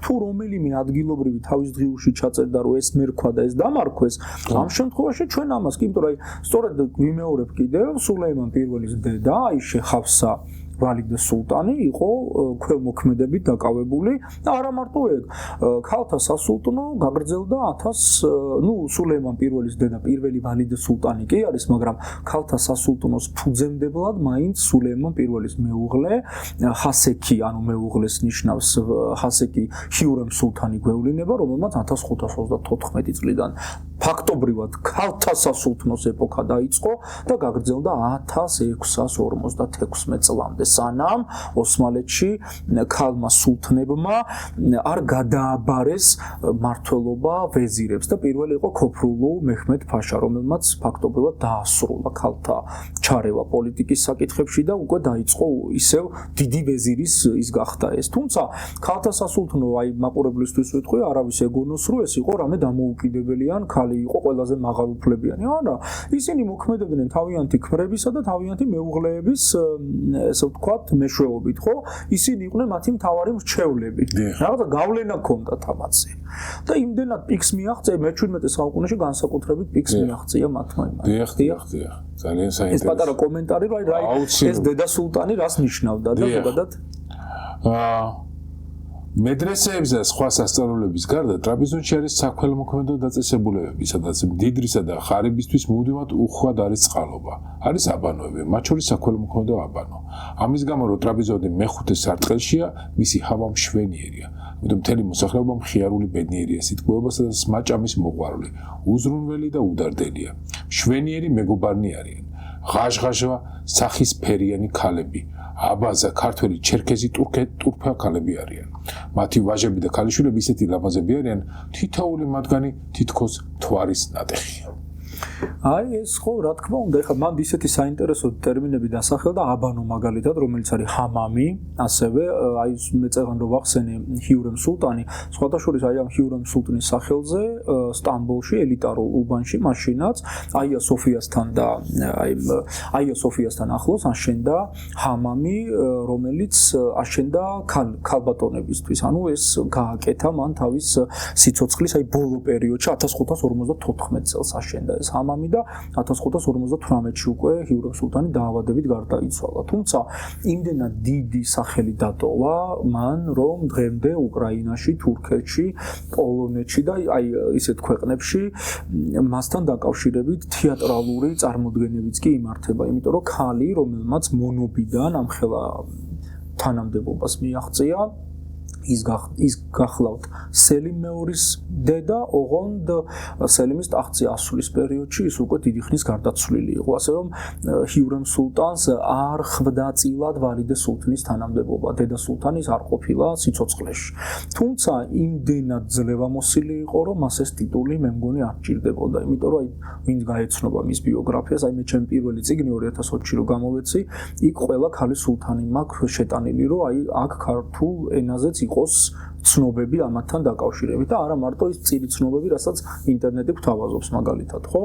ასე რომ აი ამ საზოგადოებას ასეთ ოქროს ხანას ყველანაირად გამართულს და აწყობილს უპირისპირდება აი ეს ჩვენი და სხვათა შორის ამ ყველაფერს თავისი თვალით ნახავდნენ აი ჯაყელები, რომლებიც ჩავიდნენ სულეიმან პირველის კარზე და ითხოვდნენ ჯარი მიეცა სულეიმან პირველს იმისათვის, რომ შემოსულიყვნენ სამცხეში და იქიდან გაედევნათ ბაგრატ მესამე და ჯავახეთიდან ლუარსაბ პირველი. თუმცა სამცხეს თვალი დაადგა ოსმალეთმა, ხოლო ჯავახეთს თვალი დაადგა შაჰ თამას პირველმა, რომელიც 1541 წლებში ან 40-იან 41-იან ამას გულისხმობ საქართველოში შემოვიდა. ოღონდ ეს შემოსვლა იყო ყოვლად მოულოდნელი შემოსვლა.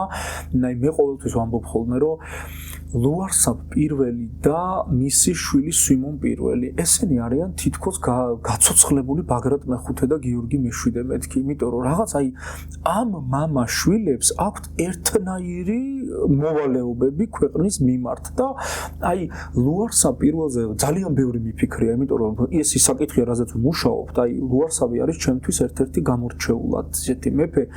აი სულ ფიქრობ რანაირად დარჩა ეს ადამიანი სრულჭკუაზე, რაც მას არა მარტო ქვეყნის, არამედ ფსიქოლოგიურად რამდენი რამე გადაიტანა და მათ შორის არის 1540-41-ში შაჰ თამაზის მოულოდნელი ლაშქრობა თბილისში. რომელმაც დაიბარა დიახ. და არ გამოცხადდნენ იქა ცნობა არის ცხადი. დიახ. რომ გამოცხადდნენ. ნახჭევანთან დაიბარა ბაგრატ, იქ ვიღაცები ჩავიდნენ იქ ბაგრატმა საჩუქრებიც კი მიართვა. კი, ლევანი თავისთავად. მას მაგრამ არ ჩაბრძანდნენ ბაგრატი და ლუარსაბი. აი ლუარსაბთან დაკავშირებით მას აქვს ძალიან ცუდი დამოკიდებულება, იმიტომ რომ საქართველოს ტერიტორიაზე შაჰ თამაზის მტერი ბაგრატი არ არის. შაჰ თამაზის მტერი არის ლუარსაბი, რომელსაც უჭირავს ჯავახეთი. და შაჰ თამაზმა რომ ჯავახეთი ხელში ჩაიგდოს და ქართლი, მაშინ ჯერ ხელში უნდა ჩაიგდოს ის მეფე, რომელიც არის მოუხელთებელი და არის საოცრად იღბლიანი ამავდროულად. მემატიანე ამბობს ასეთ რაღაცას, ჩვენ ვიცით რომ ბერეგ ნატაშვილს აქვს ცნობები აი მე-16 საუკუნესთან დაკავშირებით, ეს მერე სხვათა შორის ფარსადან გორგიჯანიძესაც აქვს გამეორებული. ღვთის განგება იყო, როდესაც 1540-41 წელს შაჰ თამაზი შემოვიდა საქართველოში, ესე იგი ცხენკაციანად დაღლილები იყვნენ, გახმირთკულები თბილისს რომ მოადგნენ, ესე იგი თელის რაც შეიძლება სწრაფად იარეს და რაც თავარია განჯისკარი დახვდათ გაუკონტროლებელი, ასე რომ შემოცვიდნენ პირდაპირ განჯადან წამოვიდნენ თბილისისკენ.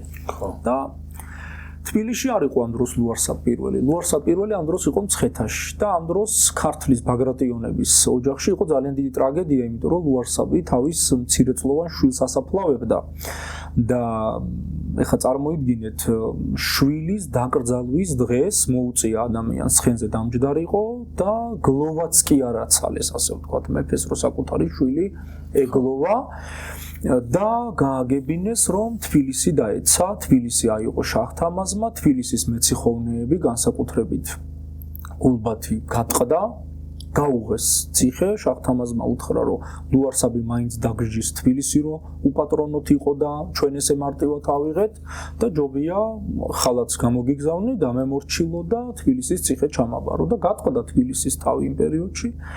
და ფაქტობრივად თბილისი დაეცა 1541 წელს და ლუარსაბმა დაიწყო პარტიზანული ბრძოლები, სადაც დაინახავდა სპარსულ მხედრობას, იქ დაეცემოდა ხოლმე და მუსორს ავლებდა მთლიანად. ფაქტი ერთია, რომ 1541 წელი შეიძლება ტრაგიკული პერიოდია ქართლის ისტორიაში, თუმცა ლუარსაბის შეპყრობა ვერ მოხდა, იმიტომ რომ მან აი გმირულად იბრძოლა ბოლოს და აქ დარჩენილი სპარსული გარნიზონები გაანადგურა. დიახ, დიდგვართან მოხდა კიდე ერთი გამარჯვება. ერთი გამარჯვება მოხდა. დიახ, ასევე აი ხეობებში, სადაც იცოდა რომ გაივლიდა მაგალითად, ხო, აი დავუშვათ ახლა ჩვენ ხო ვიცით 1545 წლის სოხოისტას უდიდესი ბრძოლა, ხო, სოხოისტასთან მარტო ერთი ბრძოლა კი არ მოხდა.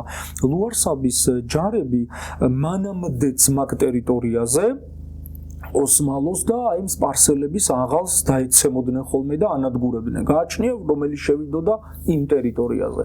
და ამ დროს რო აქ 1541 წელს შაჰ-თამაზი ლაშქრობს თბილისში.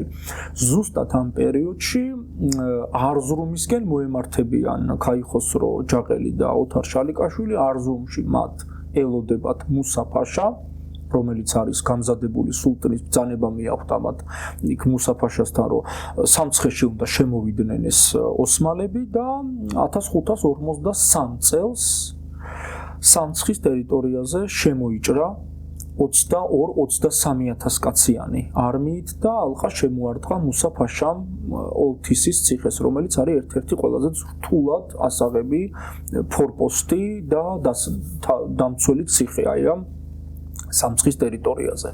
და ეხლა აქ რა ხდება? ბაგრატ მესამემ ქუთაისთან რასაკვირველია მოიწვია თავისი ქვეშევრდომები, არ გამოცხადდა ლევან დადიანი, მაგრამ გამოცხადდა მამია გურიელი. და თავადები მისი ძმა ვახტანგი ესწრებოდა ამ თათბირს და ლუარსაბ მეფისგან გაგზავნილი ამილახვარი, რომელიც რასაკვირველია ლუარსაბი ჩაებმებოდა სულთანთან ომში. ბაგრატი ყოველთვის ფრთხილობდა ხოლმე, რომ შაჰი ყოფილიყო აღმოსავლეთში იმ დროს გაჩერებული და ბაგრატის პოლიტიკა იყო ასეთი, რომ როცა იმერეთი და ქართლი ოსმალეთის წინააღმდეგ ომში ჩაებმებოდნენ, შაჰს ზურგიდან არ უნდა დაერტყა მათთვის. აი ასეთ პერიოდს არჩევდნენ ხოლმე ზუსტად და ქუთაისის სამხედრო ბანაკში ასე მოილაპარაკეს. ოლთისის ციხე იმდენად მტკიცე იყო, რომ რაღაცა გარკვეული პერიოდი გაუძლებდა ოსმალების ზარბაზნებს, ხო? თან ამ მუსა-ფაშასთან ბანაკში იმყოფებიან სწორედ ქაიხოსრო და ოთარ შალიკაშვილი, რომლებიც აი ესე რომ ვთქვათ ულვაშებს ილოკავენ, ერთი სული აქვს, როდის აიყვანს ეს ოთარ შალიკაშვილი ქაიხოსროს ათაბაგის ტახტზე, რომ მე როგორც მასწავლებას მასზე ზეგავლენა აქვს მას ძალიან დიდი და ჯაყელები დაიბრუნებენ სამცხეს. 1553 წელს ასე დაალაგდა გეგმა. ბაგრატმა მუსა-ფაშას წერილი გაუგზავნა. სადაც ეწერა, რომ ოლთის რატო უნდა ვიბრძოლოთო? რატო უნდა დავუღვაროთ სისხლიო? როცა შეიძლებაო, რომ არზრუმში წახვიდეთო, მე თვითონ გიახლებით არზრუმში, ოლთისის ციხის გასაღებსაც მოგიტანთ და სხვა ციხის გასაღებებსაც მოგართმევთო. რა საჭიროა ეს დაპირისპირებაო, ხო? პირდაპირ ესეთი დამყრობლურად რომ მოხვედითო ჩვენ ტერიტორიაზე. ამ დროს ბაგრატს დაგეგმილი ჰქონდა. ამილახვარი და გურიელი უფრო ადრე წავიდოდნენ, გზას დაადგებოდნენ უფრო ადრე და ცოტა მოგვიანებით ბაგრატიც შეუერთდებოდა ამ ლაშქრობას. მუსა-ფაშა რო არზრუმისკენ გაბრუნდა, ოლთის ალყა მოხსნა და არზრუმისკენ წავიდა. ზარბაზნები ხო ძიმე გადასატანია ზოგადად და ეს ზარბაზნები დატოვა უკან. ეგენი ცოტა დაგვეწევიანო რა არზრუმში რო ჩავალთო და თვითონ თავისი მხედრობით წავიდა სწრაფად არზრუმისკენ. ბაგრატი თავისი მხედრობით წამოეწია, ჯერ ზარბაზნები ჩაიგდო ხელში, რომელიც უკან ეს მოღოღავდა რა იმათი ზარბაზნები, შემდეგ დაეწია სოფელ ქარაღაკთან და 1553 წელს ქარაღაკის ბრძოლაში წყინვალე გამარჯვება მოიპოვეს ქართველებმა. და ეს ხდება სწორედ ქართლისა და იმერეთის სამეფოების. ოღონდ ამ ბრძოლაში ლუარსაბ მეფის ჯარი იმყოფებოდა ამ ბრძოლაში. და წყინვალე გამარჯვება მოიპოვეს ქართულმა და იმერეთის სამეფოებმა. ასე რომ 1553 წელს სამცხე ისევ არის ბაგრატის კონტროლ ქვეშ. თუმცა ამ ლაშქრობამ გამოიწვია თვითონ სულთან სულეიმანის გაღიზიანება უკვე, იმიტომ რომ ეხლა ჩვენ ნახეთ, აი ზუსტად ამას გულისხმობ, რომ დიდ ძალასთან არასდროს არ მოგვიწია შეტაკება. ჩვენ გვიწევდა 22-23000, რაღაცა ხურდა არმიას ვეძახი ხოლმე, მაგრამ თუ ეს იყო უბრალოდ არზრუმის ფაშის, მუსა-ფაშას 22-23000, მაგას კიდე რაღაცას უხერხებდით. ეს არ იყო ესეთი ტრაგიკული ციფრი, რომ ვერ დაგვემარცხებინა. ხო, ჩვენ ცოტანი ვიყავით მაგ პერიოდში, მაგრამ სად 22000-23000 და სად 70000 მაგალითად. ის უკვე ცოტა დიდი ციფრია. დიდი ციფრია, რასაკვირველია, თან თუ გავითვალისწინებთ იმას, რომ ცეცხლსასროლი იარაღი აქვს და უკეთესად არიან შეიარაღებულები, აი ჩვენ წეღან ვახსენეთ იენიჩართა корпуსი, ხო? იენიჩარები, აკინჯები, სუბუქი კავალერია, სიფახები, მძიმე კავალერია. ამ ყველაფერს თიმარიოტელები ვინ იყვნენ? სამხედრო სამსახურის სანაცვლოდ მიწას იღებდნენ. იგივე ევროპაში ამათ ფეოდალებს ეძახიან. ხო, ეს თიმარიოტელებისგან შედგებოდა ძირითადი არმია. და ელიტარული არმია იყო იენიჩართა корпуსი და იენიჩართა корпуსი ისეთი არმია იყო, ეგენი თუ ბრძოლის ველზე ჩაერთვებოდნენ, იქ უკვე იწყებოდა ხორცაკები. აი ესე რომ ვთქვათ, მხატვრულად, იმიტომ რომ იყვნენ საოცარი მეუმრები და იყვნენ გაწვრთნილები, რაც ყველაზე მთავარია. და ვინები იყვნენ? ესენი ჯერ კიდევ აი მე-14 საუკუნიდან, როცა ოსმალები გადადიან ბალკანეთის ტერიტორიაზე, აი სერბეთს და იმ ბალკანურ ბერძნულ აი ტერიტორიას როცა იპყრობენ, იენიჩარებს არჩევდნენ დევშირმეს პრინციპით და დევშირმე არის აი ახალგაზრდა ქრისტიანი ჭაბუკები მიხავდათ სამხედრო მეთაურთან, ოღონდ აუცილებლად ქრისტიანი უნდა ყოფილიყო და შემდგომ უნდა მიიღო ისლამი, იმიტომ რომ იენიჩარებს ეძახდნენ სულთნის მონებს და ყურანის თანახმად მუსლიმის დამონება არ შეიძლება. დაბადებით მუსლიმი ის არის მეორე მუსლიმისთვის თავისუფალი. ამიტომ ჯერ უნდა ყოფილიყო აი როგორც მამლუქები. მამლუქიც მონას ნიშნავს, ხო, თეთრი მონა, სხვის საკუთრებაში მყოფი. აი იმათაც ყიდულობდნენ ქრისტიანებს, შემდგომ ყურანის მიხედვით, ასწავლიდნენ ყურანს, ავარჯიშებდნენ და არსებობდა იენიჩართა ორტები, ანუ ეგრეთ წოდებული ყაზარმები, სადაც უკვე აქ წვრთნას გადიოდნენ ეს იენიჩარები და უკვე როცა მზად იქნებოდნენ, რომ სულტნის ჯარში იენიჩარის სტატუსი ეტარებინათ, მიეღოთ იატაღანი, ანუ ეგრეთ წოდებული ეს ორ წვეტიანი ხმალი, აი ეს უკვე იყო საპატიო თანამდებობა და იენიჩარის სტატუსს მოგანიჭებდნენ თუ ღირსეული, ასე ვთქვათ, ჯარისკაცი იქნებოდი და ეხლა წარმოვიდგინეთ, აი ჩვენ წინააღმდეგ სწორედ წეღანაც იყო ნახსენები, რომ ტრაპიზონში და საქართველოს ტერიტორიაზე, აი ევლია ჩელებიმაც კი ახსენა, რომ იენიჩართა გარნიზონები იდგნენ. ოსმალო მოგზაურებიდან სხვათა შორის ძალიან ბევრი შეხებია იმ საკითხებს, რომლებზეც ახლა ჩვენ საუბრობთ, ეს იყო ევლია ჩელები, ეს არის ქათიფ ჩელები, რომელიც ასევე უდიდესი მოგზაურია. მუსტაფა ნაიმა, რომელიც ცოტა მოგვიანო პერიოდის მე-17-ის ბოლო, მე-18 საუკუნის პერიოდზე, თუმცა ყველა მემატიანე მაინც რაღაცა კუთხით გადაირბენს ხოლმე ამ ქრონოლოგიას, არა? და სულეიმან პირველის პერიოდში განსაკუთრებით უნდა ვახსენო ერთი მემატიანე, რომელიც ქართული სივრცისთვის ჯერჯერობით უცნობია მისი თხზულება სულეიმან ნამე, ეს გახლავთ მათრაქჩი ნასუხი, რომელიც იყო სულეიმან პირველის ლაშქრობების პირადი მოწმე და მას აქვს ეს სულეიმან ნამე, რომელიც თურქულ ენაზე რაღაცა კუთხით არის დამუშავებული და დისერტაციების სახით გამოცემული, მე მაქვს ეს წიგნები და ვიცნობ ამ თხზულებას, თუმცა სამწუხაროდ დეტალურად არ ვიცნობთ 1559 წლიდან აქეთ აქვს ძალიან საინტერესო თხზულება, სადაც საუბარია სწორედ იმ ლაშქრობებზე, რომლებიც მოხდა ჩვენთან. ამ ლაშქრობების პირადი შემსწრე იყო თვითონ ეს მათრაქჩი ნასუხი. ამიტომ ჩვენთვის განსაკუთრებით მნიშვნელოვანია მისი ცნობები, რომ შეიძლება მისმა ცნობებმა ბევრი საკითხი სხვანაირად დაალაგოს. რას აღწერს? და გარკვეული, აი ზუსტად იმ შემოსევებს, რომლებიც მოხდა სამცხეში და აი ზუსტად 1545-დან ზემოთ პერიოდში რა ლაშქრობებიც მოხდა კავკასიის ტერიტორიაზე, კონკრეტულად ირან-ოსმალეთის ომების აღმწერია იდეალურად. ამიტომ აქ ჩვენ რასაკვირველია მონაწილეობას ვიღებდით. იქით ამ მხრიდანაც და აქეთ ამ მხრიდანაც. აი სელიმ პირველმა რო ის მამლუქთა სასულტნო დაიმორჩილა, ხო 1516-17 წლებში. ეგვიპტის ტერიტორიაზე დაიწყო ქართველი მამლუქების აღზევება. დაახლოებით 16 მამლუქი ბეგიდან 14 ქართველი იყო. და ეს გაგრძელდა შემდეგ პერიოდში, მე-18 საუკუნეშიც პიკს მიაღწია. ისეთი დიდი, აი შეიძლება მაგაზეც საუბარი ერთი თემა, ქართველი მამლუქების თემა, იმდენად საინტერესოა. ამასთან დაკავშირებით ქართული ისტორიოგრაფია იცნობს ძალიან სერიოზულ ნაშრომებს, ერაყის ქართველ მამლუქებზე ცალკე მონოგრაფია გაკეთებული და ეგვიპტის ქართველ მამლუქებზე ცალკე მონოგრაფიებია გაკეთებული, მათ შორის რადგან დავასახელოთ 2015-16 წელს გამოცემული პროფესორ გოჩა ჯაფარიძის მონოგრაფია საქართველოს და ეგვიპტის მამლუქები.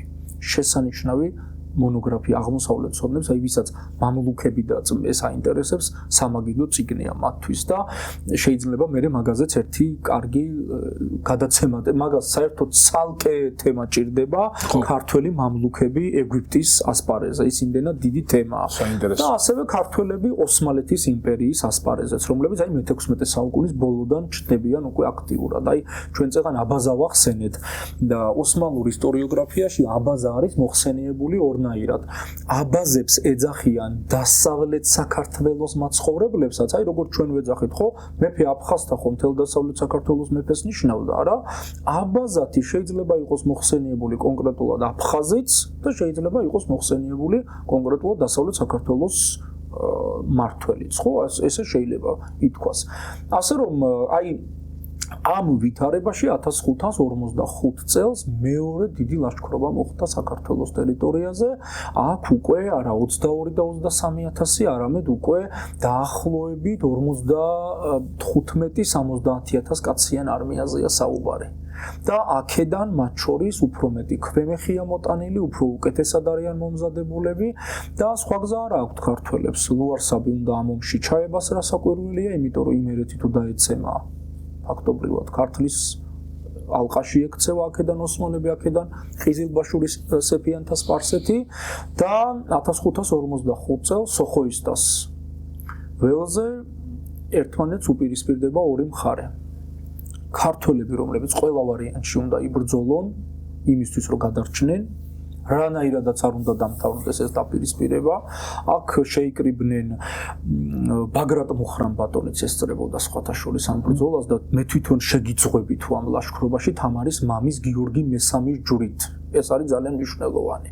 როდესაც თავის ძმისშვილ ლუარსაბს ეუბნება, რომ მეც წამოვალ ამ ლაშქრობაში და ბაგრატ მუხრანბატონი ამ დროს ჩამოცილებულია პოლიტიკურ საკითხებს, ის ბერად იყო აღკვეცილი ბარნაბეს სახელწოდებით და მას სხვათა შორის ძალიან დიდი ანტიმაჰმადიანური ტრაქტატიც აქვს დაწერილი, რომელიც აი ახლა სიტყვა სიტყვით სათაური ზუსტად არ მახსოვს, მაგრამ ურჯულო ისმაილიტთა წინააღმდეგ ბრძოლის ტრაქტატად არის აღიარებული და ისმაილიტები ხო რადიკალურად მოაზროვნე მუსლიმები იყვნენ, იგივე ასასინები მე-11 საუკუნეში რო ჩამოყალიბდნენ და როგორც ჩანს ისმაილიტები ამ ბარნაბემ, ანუ ბაგრატ მუხრანბატონმა უწოდა, იმიტომ რომ შეურაცხყოფა რადიკალური ის დაენახებინა სათაურშივე, რომ ის არის ანტიმაჰმადიანურად განწყობილი ტრაქტატი და ქადაგებს ანუ ისლამის როგორც ცუდი რჯულის, აი ამ კონტექსტში ქადაგებს ეს მისი ნაშრომი.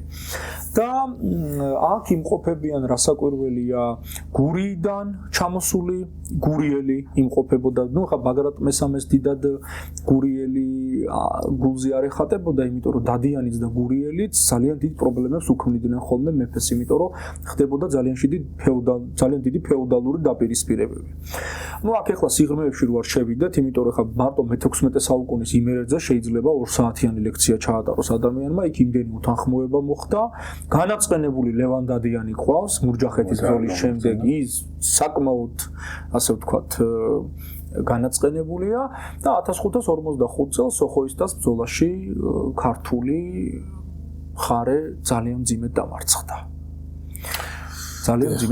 და აღადგინეს მათ ისე სამცხეში ის სტატუს კო, დასვეს მათთვის მომხრე, მათთვის სასურველი კანდიდატი და მთელი ეს უზარმაზარი შრომა, რომელიც ლუარსაბმა და ბაგრატმა თავისი მეცადინეობით შექმნა, შეიცვალა.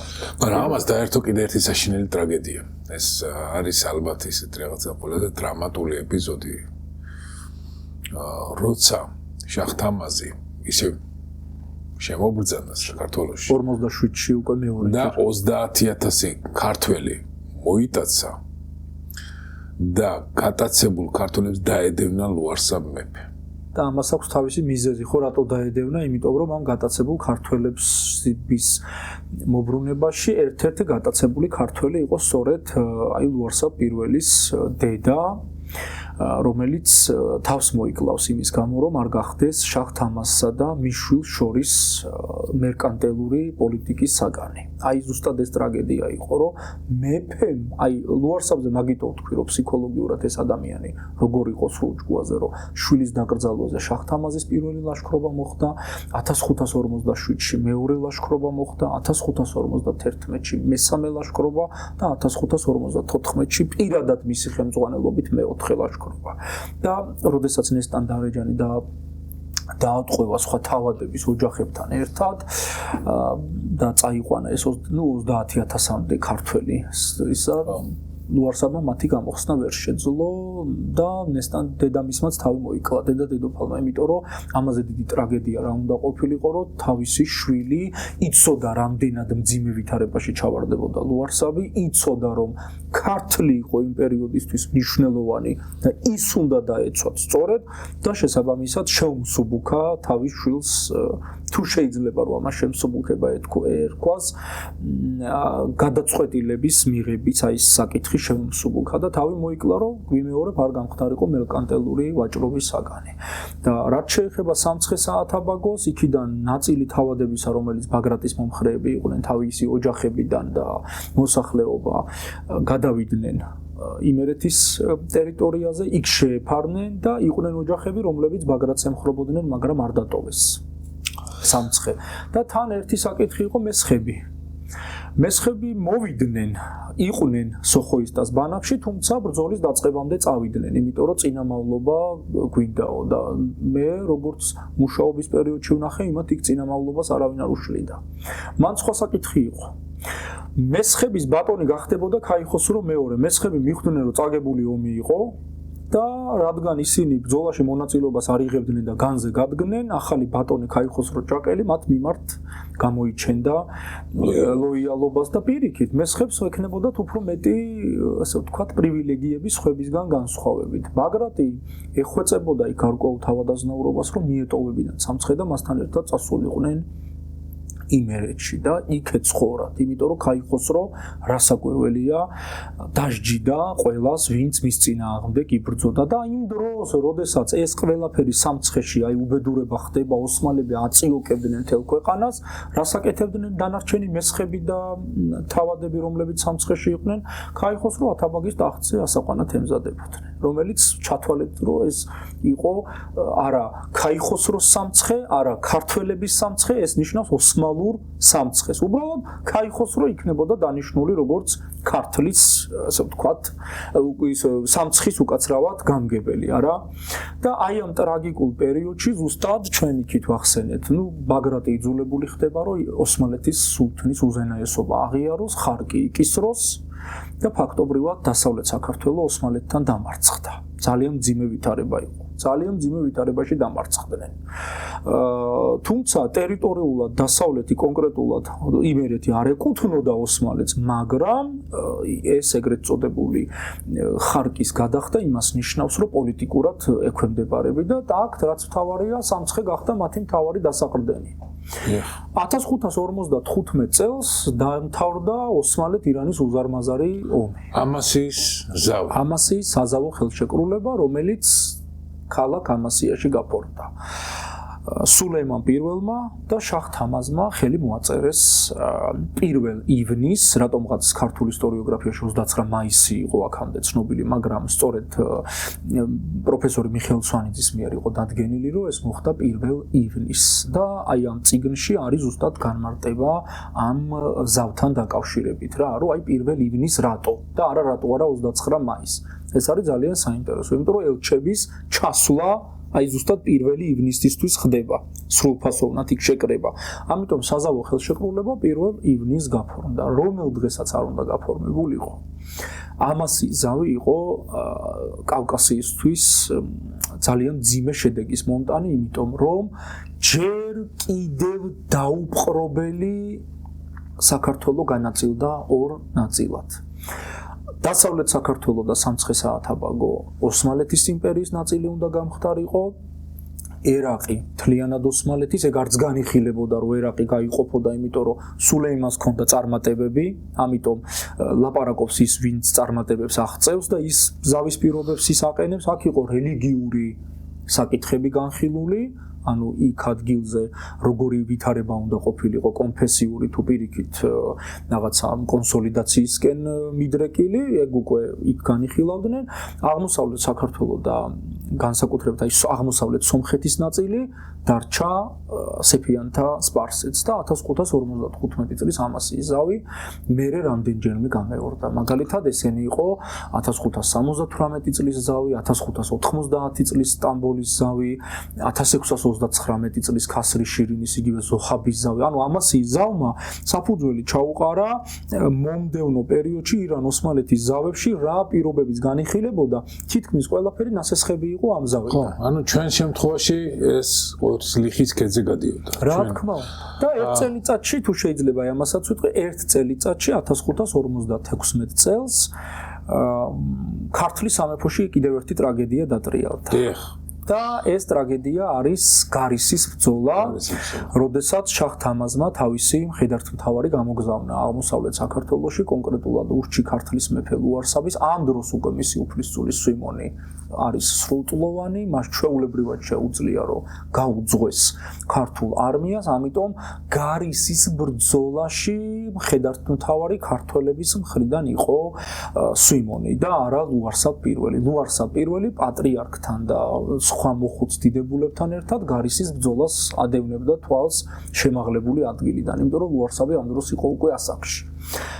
აი და ბრძოლის დროს, როდესაც სვიმონმა ენერგიულად შეუტია და გატეხა ფაქტობრივად გარკვეული ყიზილბაშური ფლანგები, რატომღაც უკვე როდესაც გამარჯვება უნდა ეზეიმათ ქართველებს, ლუარსაბმა გადაწყვიტა, რომ ვერ მოითმინა მაინც ქონდა მეფეს ის რომ უჩემოდ ბრძოლამ როგორ უნდა ჩაიაროს, იმიტომ რომ ყველა მნიშვნელოვან ბრძოლაში და ყველა მნიშვნელოვან დატაკებაში მონაწილეობა ქონდა მიღებული და უჩემოდ როგორ და დაეშვა აი ამ ყიზილბაშებს გაედევნა, რომლებმაც ხეობაში შეიტყუეს, სადაც ელოდებოდნენ მეისრე ყიზილბაშები, ანუ ჩასაფრება მოუწყეს, მეფის ცხენი წაიქცა, მეფე გადმოვარდა და ერთ-ერთმა ყიზილბაშმა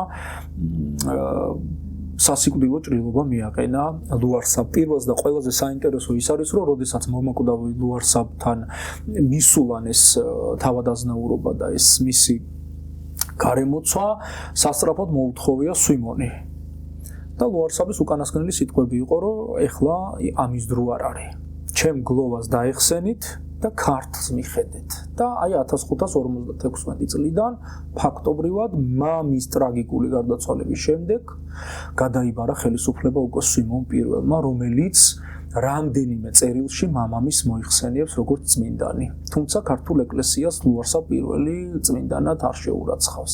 მაგრამ რამდენიმე წერილში ჩვენ გვაქვს ცნობები, აი სამხედრო ისტორიის სპეციალისტ მამუკა წურწუმიას აქვს შესანიშნავი წიგნი ომის იდეოლოგია საქართველოსა და ახლო აღმოსავლეთში, ქრისტიანული საღვთო ომი და ისლამური ჯიჰადი და აქ არის რამდენიმე ნაწილში ნახსენები ლუარსაბის წმინდანობის ამბავი, თუმცა ისიც ნახსენებია, რომ დღემდე ქართულ ეკლესიას ის წმინდანად შერაცხული არ ყავს, როგორც მებრძოლი ქართლის სამეფოსთვის და მე ვიტყოდი, რომ არა მარტო ქართლის სამეფოსთვის, ლუარსაბი იყო საქართველოსთვის მებრძოლი ადამიანი.